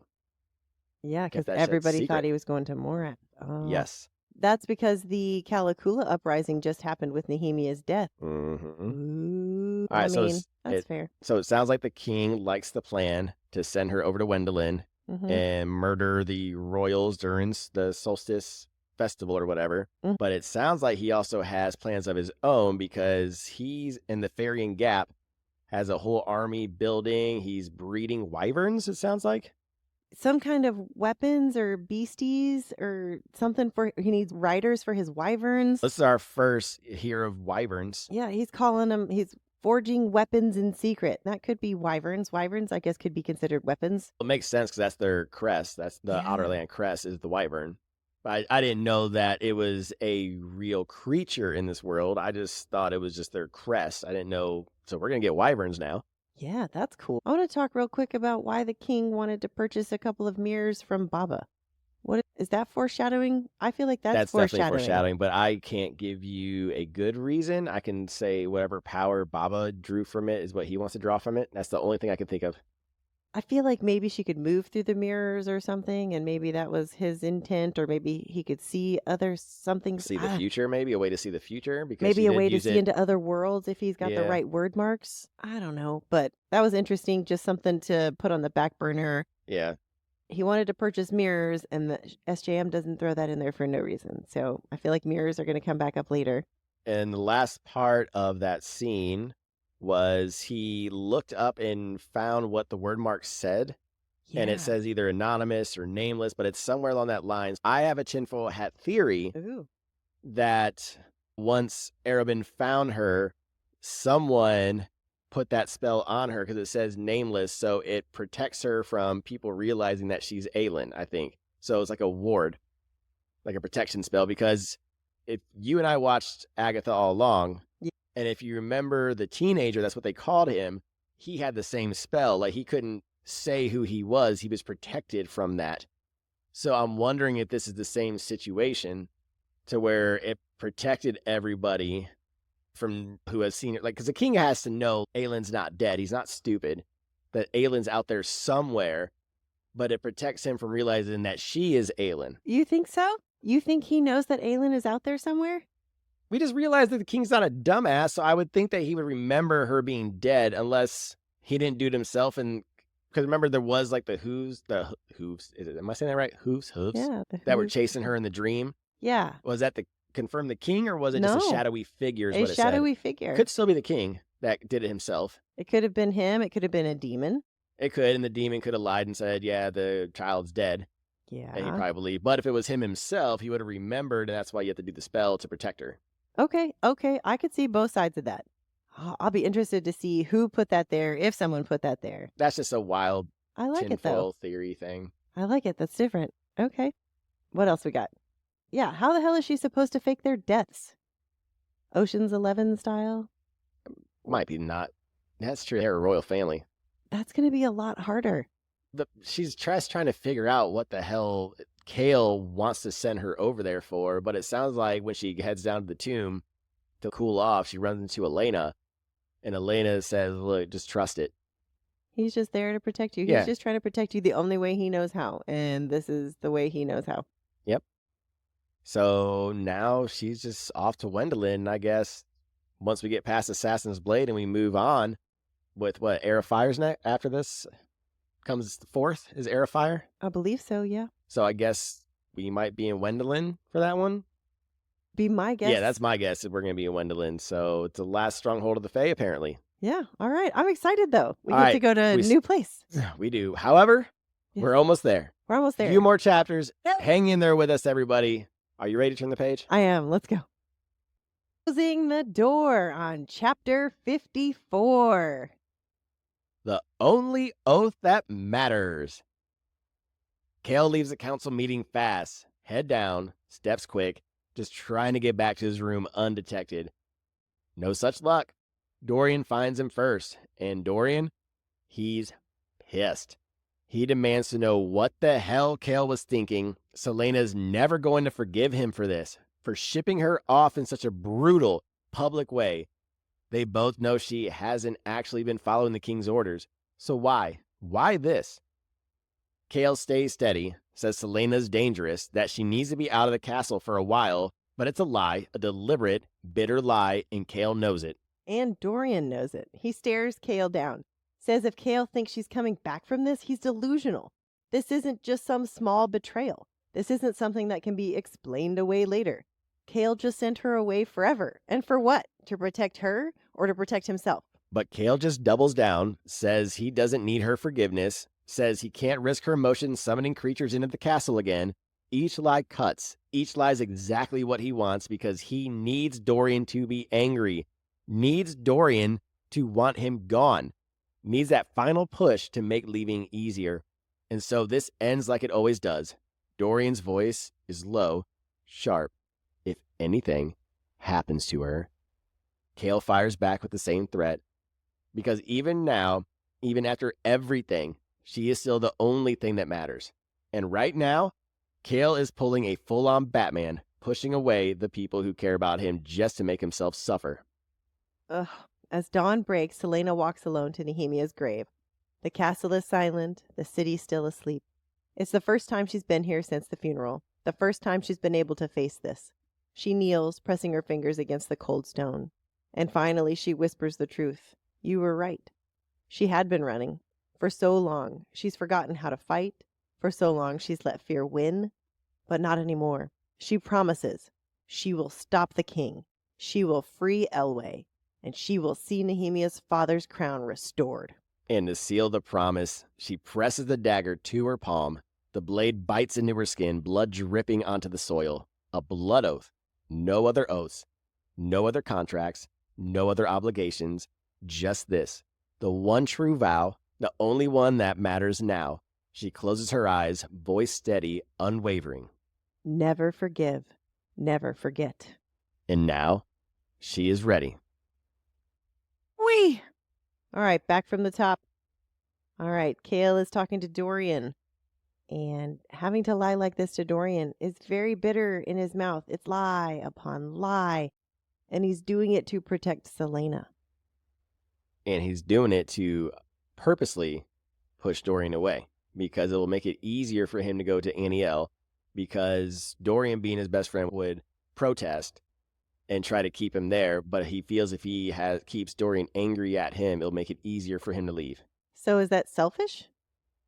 Very selfish, but he feels like he deserves it. At this moment, he feels everything is his fault. Nehemia's death, the way Celaena feels about him, he's brooding hardcore. So he's self-sacrificing. Okay. Chaol, he always does everything for everyone else. Very Batman, this again. Yeah. Yep. But again, people are writing him off. So we'll see what happens later on. Yeah. Right now, later? he's going to have to do something really bad. What do you do later? He must do something. Yeah. Okay. All right. So moving on. We'll get to that later. Yeah. So moving on to the next scene. So I think the quote that you said at the end, the never forgive, never forget, isn't that a famous quote from the series that a lot of people have on tattooed and stuff like that on their bookmarks? I have seen it a lot. Yeah. Yes. So that's a big one. So never forgive, never forget. We'll definitely keep that one written down for important quotes. Heck yeah.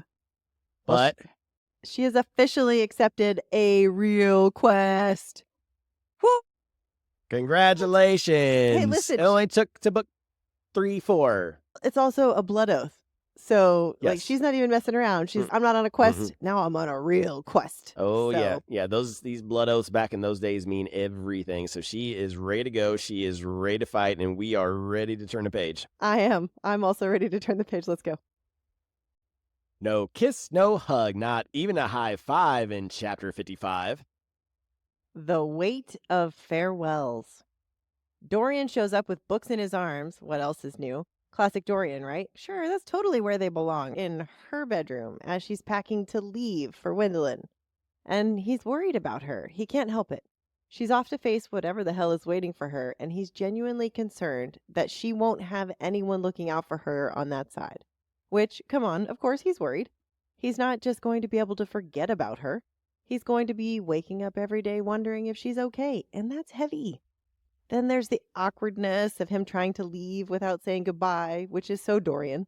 He's lying about a council meeting just to avoid seeing Chaol because, let's face it, he's not ready to face that kind of tension. Hard pass for me, too. And as much as he doesn't want to admit it, I think we all know Dorian's really not okay with this. He's trying to keep it cool, but you can actually tell it's eating him up. And of course, she asks him to look after Fleetfoot, as if that's going to make everything okay. But it's sweet. He agrees because deep down, Dorian is still trying to stay connected to her. That's his way of holding on to their bond, even if she's leaving. And then we get that awkward moment. He wants to give her a hug, but he doesn't. Big mood.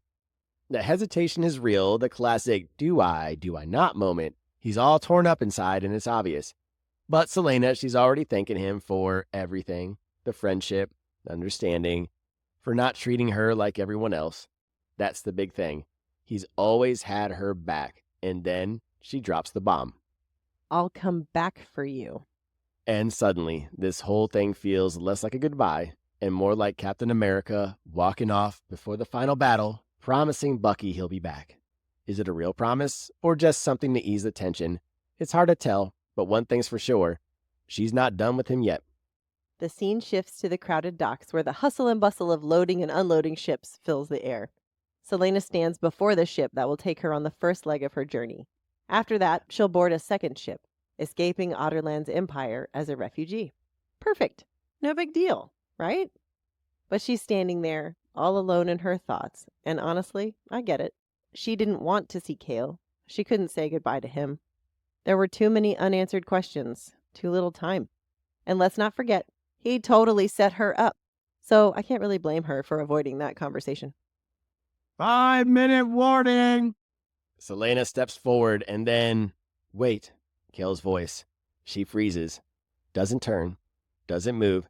Even as he walks up to her. He tries to explain, but then she cuts him off. I have to return here. Listen, I've only got 5 minutes. Listen, Linda, listen. And here we go. Celaena lays it all out now. The word keys, the word gates, Baba Yellowlegs, the papers hidden in the tomb, and the riddle that's been eating at her for so long. She tells Chaol that the king has at least one of the keys, and honestly, things just went from complicated to insane. She's not holding anything back now. And then she drops the bomb about Caltaine and Roland, like they might be wrapped up in some bigger, deadlier plan too. And then just when you think it can't get any more intense, she takes off the Eye of Elena and hands it to Chaol and tells him never take this off. She tells him everything, not because she expects him to hunt down the word keys, but because she can't be the only one left who knows about them. The proof is in the tomb. Chaol is struggling, pale, grief and fear in his eyes.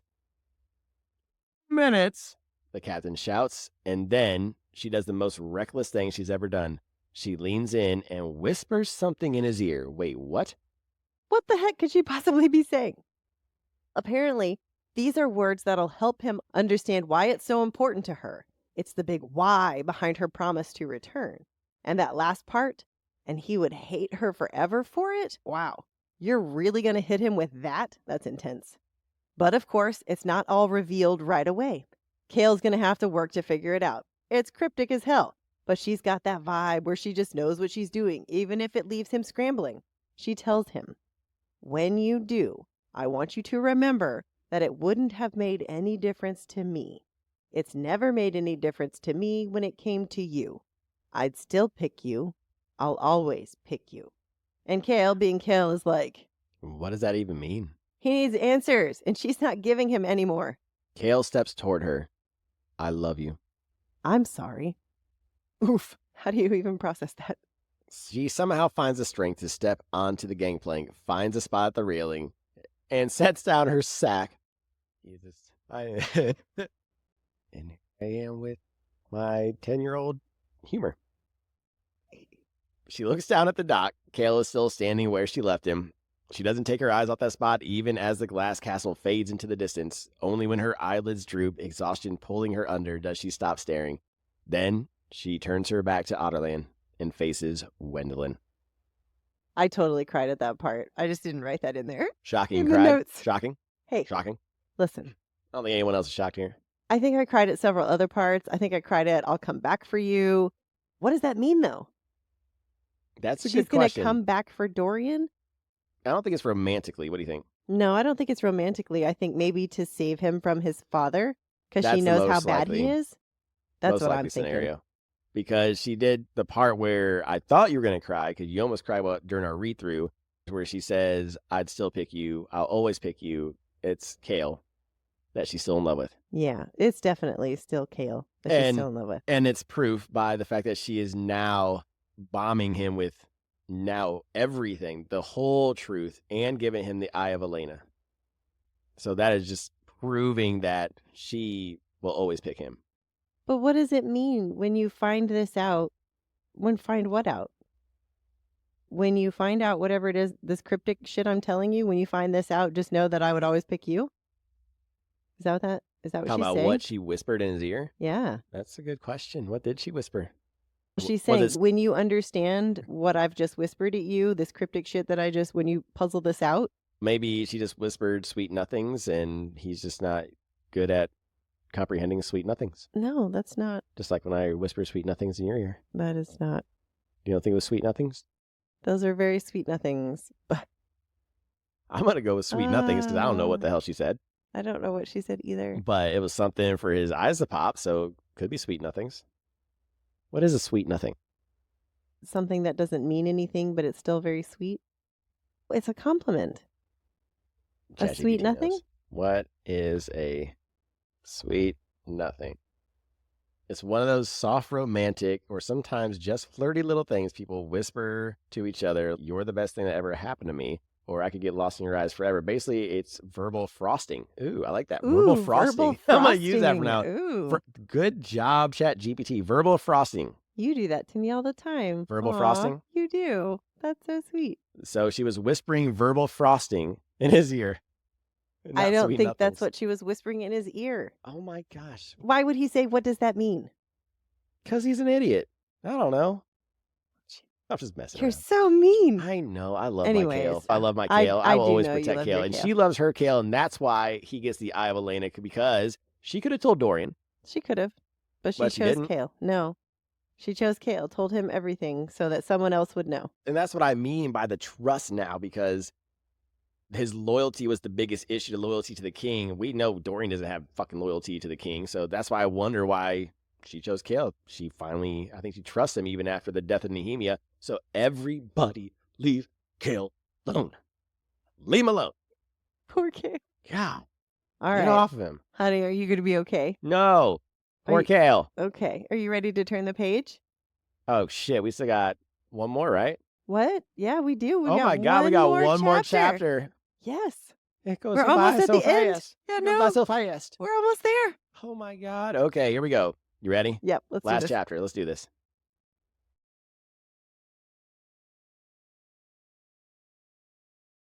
We're not Hicks. In chapter 56. Ancestry.com results. What the hell did those words mean? Not the title of the chapter, but the words that were spoken to Kale about what she had whispered to him. A date, no year, just a month and a day. It had already passed weeks ago. The day Celaena had taken that day trip. The day she had snapped at Endovier. The day her parents had died. Oh, okay. So she'll spill all the word mark drama, the ancient magic secrets, and underground tunnel lore without hesitation. But this she had to go full cryptic mode on. Just a date. No explanation, no context, just vibes. Ma'am, this is not helpful. I feel like verbal frosting would be more helpful. Yes, it would. And Kale, my dear oblivious disaster, is over here. What could possibly be more important than knowing the king is evil? Babe, look around.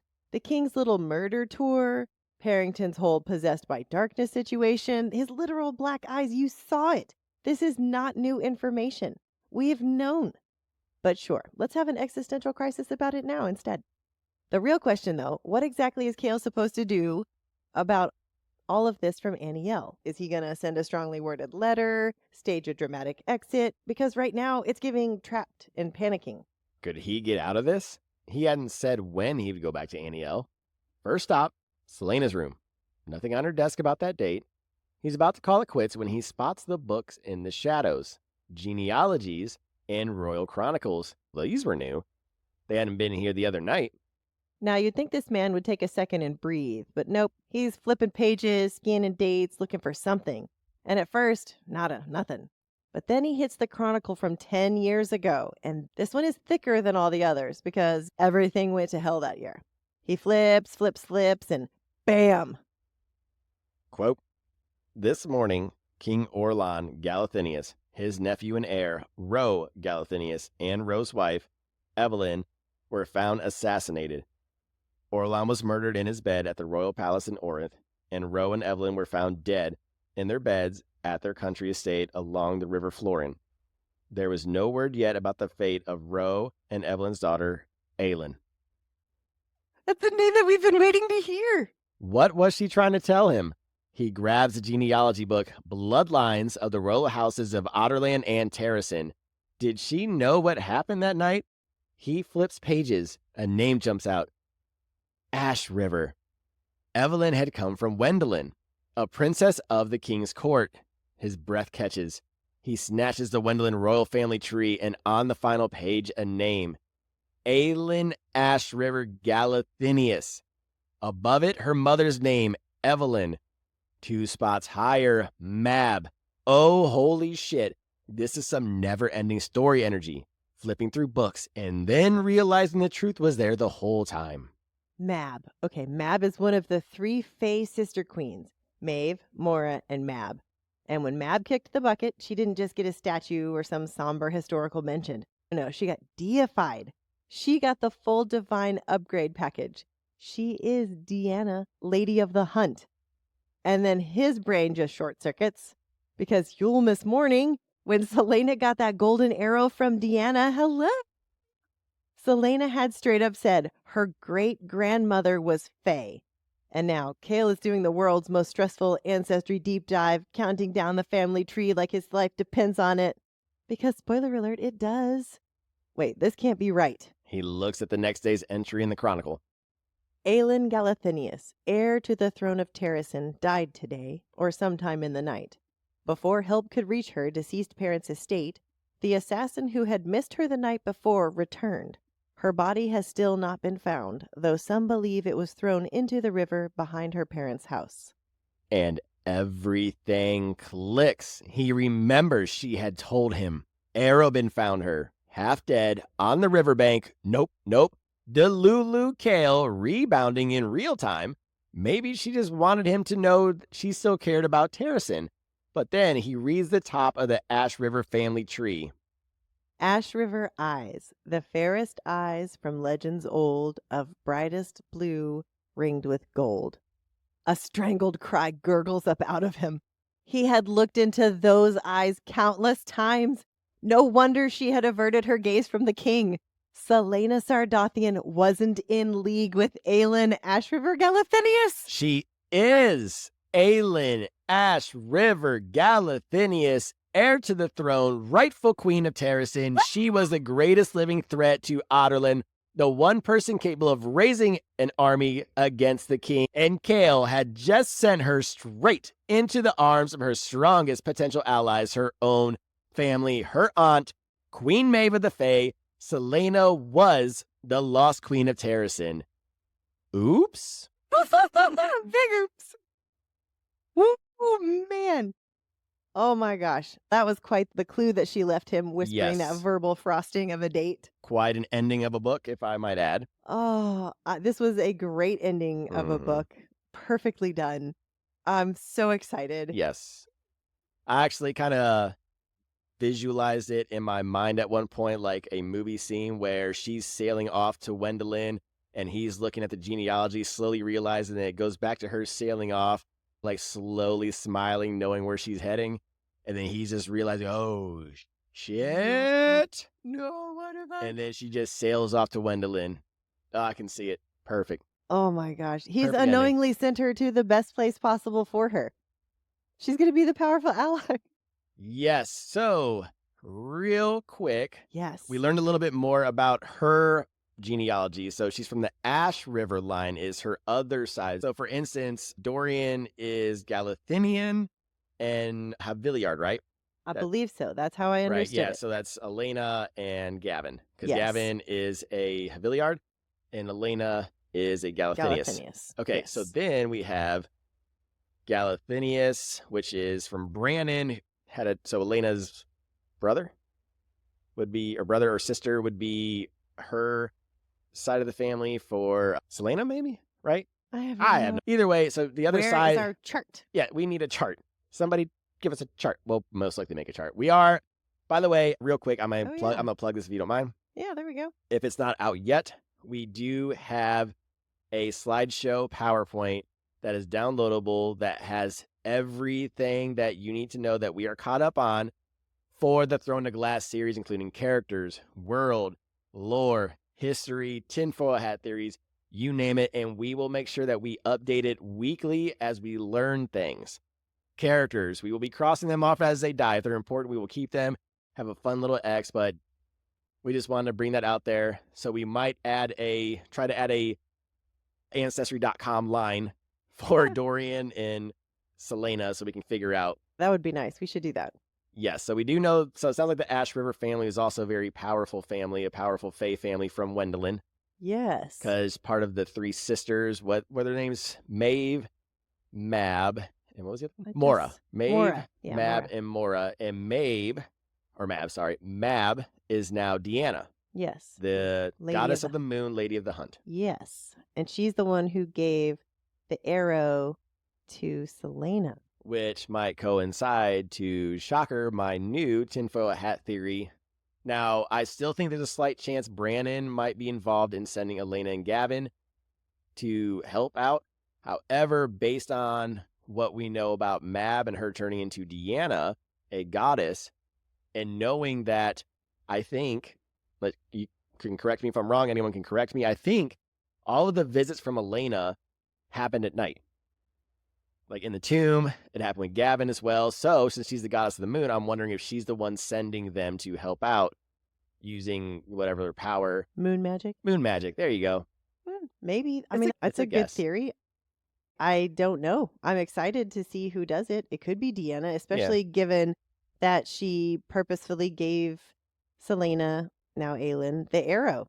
So That might have been like a symbol like, hey, I'm Yeah. watching you. I'm watching you. I'm here for you. But I'm still Because Celaena knew that was her. but I'm still caught up on the very beginning of Throne of Glass when they were in the Oakwald Forest and the little feet with the flowers. Like, we still don't know shit about that. I really hope we get an answer to that.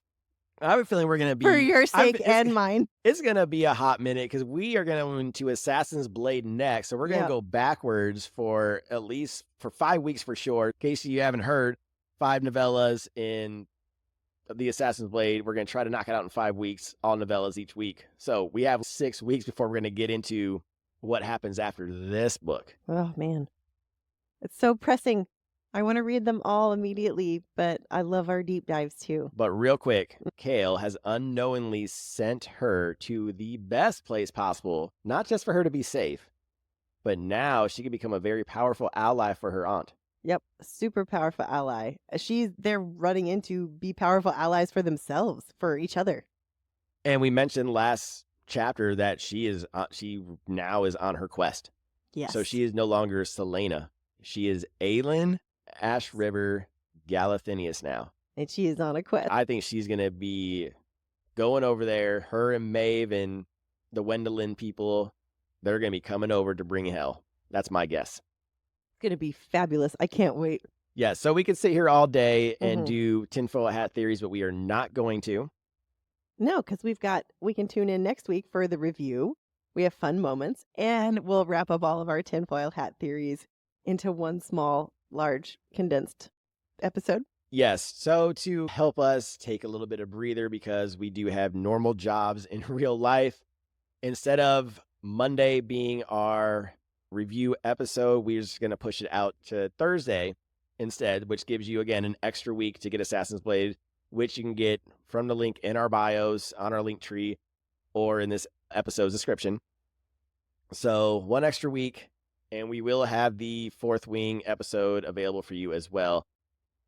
All right. Super excited about the Fourth Wing episode also. Oh, so am I. All right. Are you ready to do our last He Said, She Said for Crown of Midnight?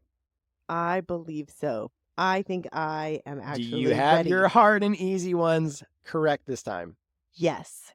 We will find out. I'm so confident. Stay tuned to find out. And we are back with another game of He Said, She Said, the last one for Crown of Midnight. And let's see if Genevieve finally has it right with her easy and medium and hard choices. I really thought I did, and then I just looked at them again. Oh, Lord. How do I keep messing this up? Lord help us. Okay. Did you do this to me? How would I do anything to you? I don't know. You made your choices, and you will live with them. Just like marrying me. You will live with that choice. No, we did have one person sign up to be your editor, proofreader, and that is Bree. Oh, thank goodness. Bree. Of course, Bree will definitely handle that for us. Thank you. I'm going to need that. But we'll see. We'll see if you do need it or not. We'll see what happens. All right, so you ready to get into it? Yes, I've got this easy one. Like, nailed this easy one. Are you sure? Yes, 100%. I nailed this easy one. Okay. Go ahead. Your Majesty summoned me. Wait, what? Your Majesty summoned me. Your Majesty summoned me? Yeah. Your Majesty. Who was summoned? And who did the summoning? Who's a majesty? Okay, the king, yes, did the summoning, but a lot of people could be summoned. But in to the these king. chapters, who was summoned? Could be Chaol, could be Dorian, but most likely Celaena. Yeah. Okay. So Celaena to the king? Yeah. Okay. So you're getting there. You're getting there. I You're getting there. gave you one of the people. Okay. We're getting there. We're halfway there. We're halfway there. So usually with the easy one, you want to connect the dots with both people easily. So you want to be like, for sure, this person said it to this person. Your Majesty summoned me, the assassin. Is that what she needed to say? Had he said the assassin, then yeah, that would constitute as an easy one. Oh, Okay, so again, for context, what you did was like a medium one. Oh, man. Okay. Okay, Then you so- do an easy one. Okay, you ready? Yes. You're going to be so mad. Oh, my gosh. It's an anagram. The first freaking thing The in very, the whole... that's why it's easy. And who else? There's no one else. Oh. That's how you're supposed to do that? The only way you can mess this up is it is possible that the other one said it to the other one. Celaena said it to Mort. Yes, but you can see where it could be Yes. Mort said it to Celaena. But Yes, that's what but I mean. he woke yeah. up. Okay. All right. All right. Your medium one is usually on point. See, this is the thing, though. Okay. I don't even remember what the context is. And that was the first one that I picked, too. All right, so the quote is...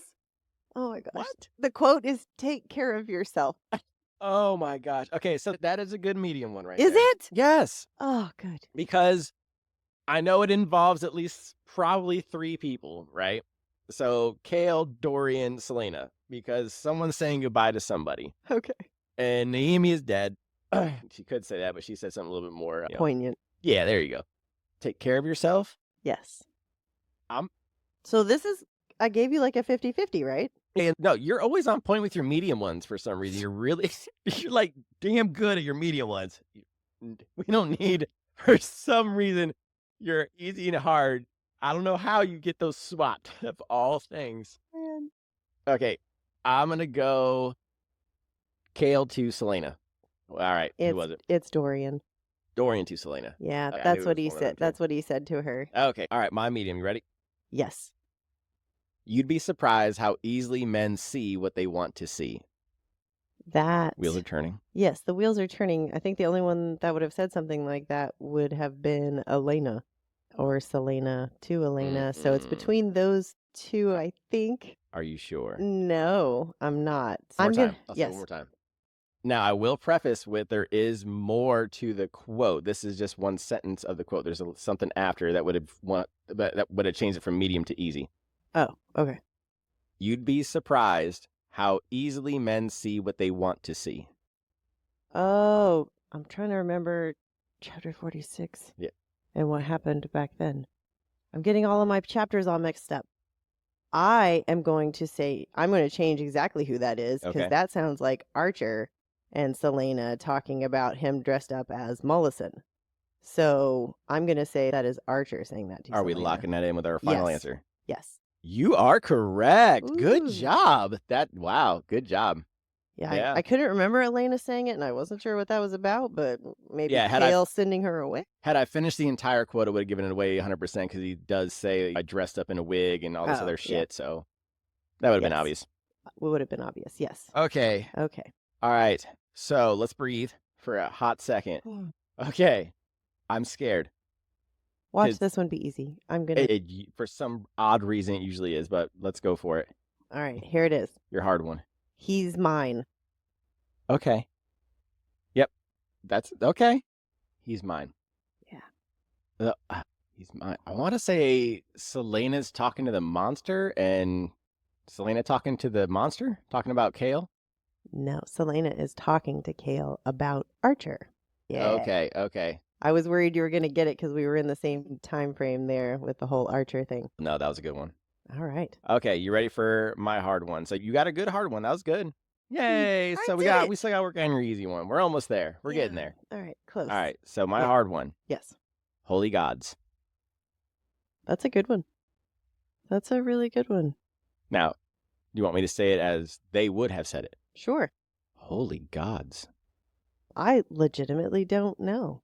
Like, I'm thinking it could have been Chaol thinking about her transforming. It could have been them seeing the portal. Yep. It could have been all kinds of different things. So I don't know. What is it? You got to at least guess. You might guess it right. Okay, say it again. Holy gods.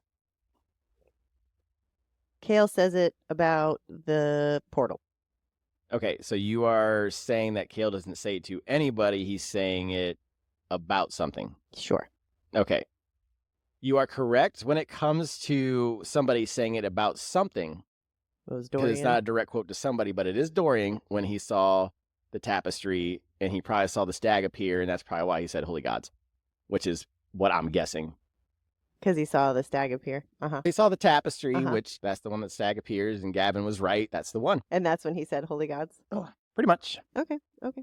Okay, I was not keeping score, nor do I give a shit, because this is just more fun anyway. Just seeing where your levels are when you pick your quotes. Do you want to hear my bonus one? Oh, yes, let's hear your bonus one. I don't believe it. I don't believe it. Now, if you were to put that in one of three categories, which one would you put that one in? Hard. It says I don't believe it. Yeah. Man. Okay. I am going Dorian about Gavin. No. Okay. It is Archer to Celaena. Okay. I think that's the second thing that he says to her. Probably. Something like that. All right. So my extra one. You ready? Yes. Do you know what time it is? It's peanut butter jelly time. Peanut butter jelly time. Peanut butter jelly time. Where you at? Where you at? So there you go. There you go. Okay. Peanut butter jelly. Peanut butter jelly. Peanut butter jelly with a baseball bat. All right. What was the quote? How do you just sing a song? Okay. Do you know what time it is? Do you know what time it is? Somebody was upset about being woken up. I'll give you that hint. Oh, yes. Yes. Mhm. It's Chaol's daddy Yeah. is upset at Chaol. Yeah. Why'd He's you all wake me butthurt up? about being woken up. Yeah. Good job. All That was a good right. one. Woo! It is done. Crown of Midnight. He said, she said. Congratulations. You are almost there. I'm almost there. I'm Gotta get that easy gonna one. get together with my new editor. Your new editor. Your new editor in And chief. we'll get me squared away. Yes, we will. All right. Are you ready to head over for Assassin's Whisper, the final one of Crown of Midnight? I am. Let's go. Welcome back, my deadly darlings. The Whispers have been screaming for this one. And who am I to deny them? A door was opened, one that should have stayed closed. And from the darkness, something wrong slithered free. A monster, yes. But that's not even the worst of it. Because if a crack can let one thing through, what else might have slipped past? Ah, but let's not get ahead of ourselves. There was still a battle to fight, a beast to slay, and a captain of the guard with some interesting priorities. Because when the portal yawned open, when chaos reigned, what did Chaol Westfall do? He threw himself straight into the unknown to save a dog. A very good dog, sure. But let's be honest here, my darlings. We are all Team Chaol for this one. Would Dorian have done it? Would Celaena? We don't know, and we don't have to, because Chaol did. But speaking of our dear prince, let's check in on Dorian Haviliard, shall we? Oh, that's right, we can't, because Celaena knocked him out cold. One moment, he's trying to help. The next, bam, face first into the floor. A royal boo-boo of the highest order. But in her defense, she had a lot going on. Like turning into a full-blooded fae right before Chaol's eyes. And ooh, did our captain struggle with that one. For a second, I thought we had a Faeist on our hands, ready to grab his holy water and start reciting anti-Fae psalms. But no, he came through. He ran. He fought. And in the end, he loved her, no matter what she was. But love doesn't change the game, because in the end, it was Chaol who made the final move, who convinced the king to send Celaena away, not to the gallows, not to the dungeons, but to Wendlin, a desperate bid to save her life, to get her far from the king's grasp. Only one problem. He didn't send her into exile.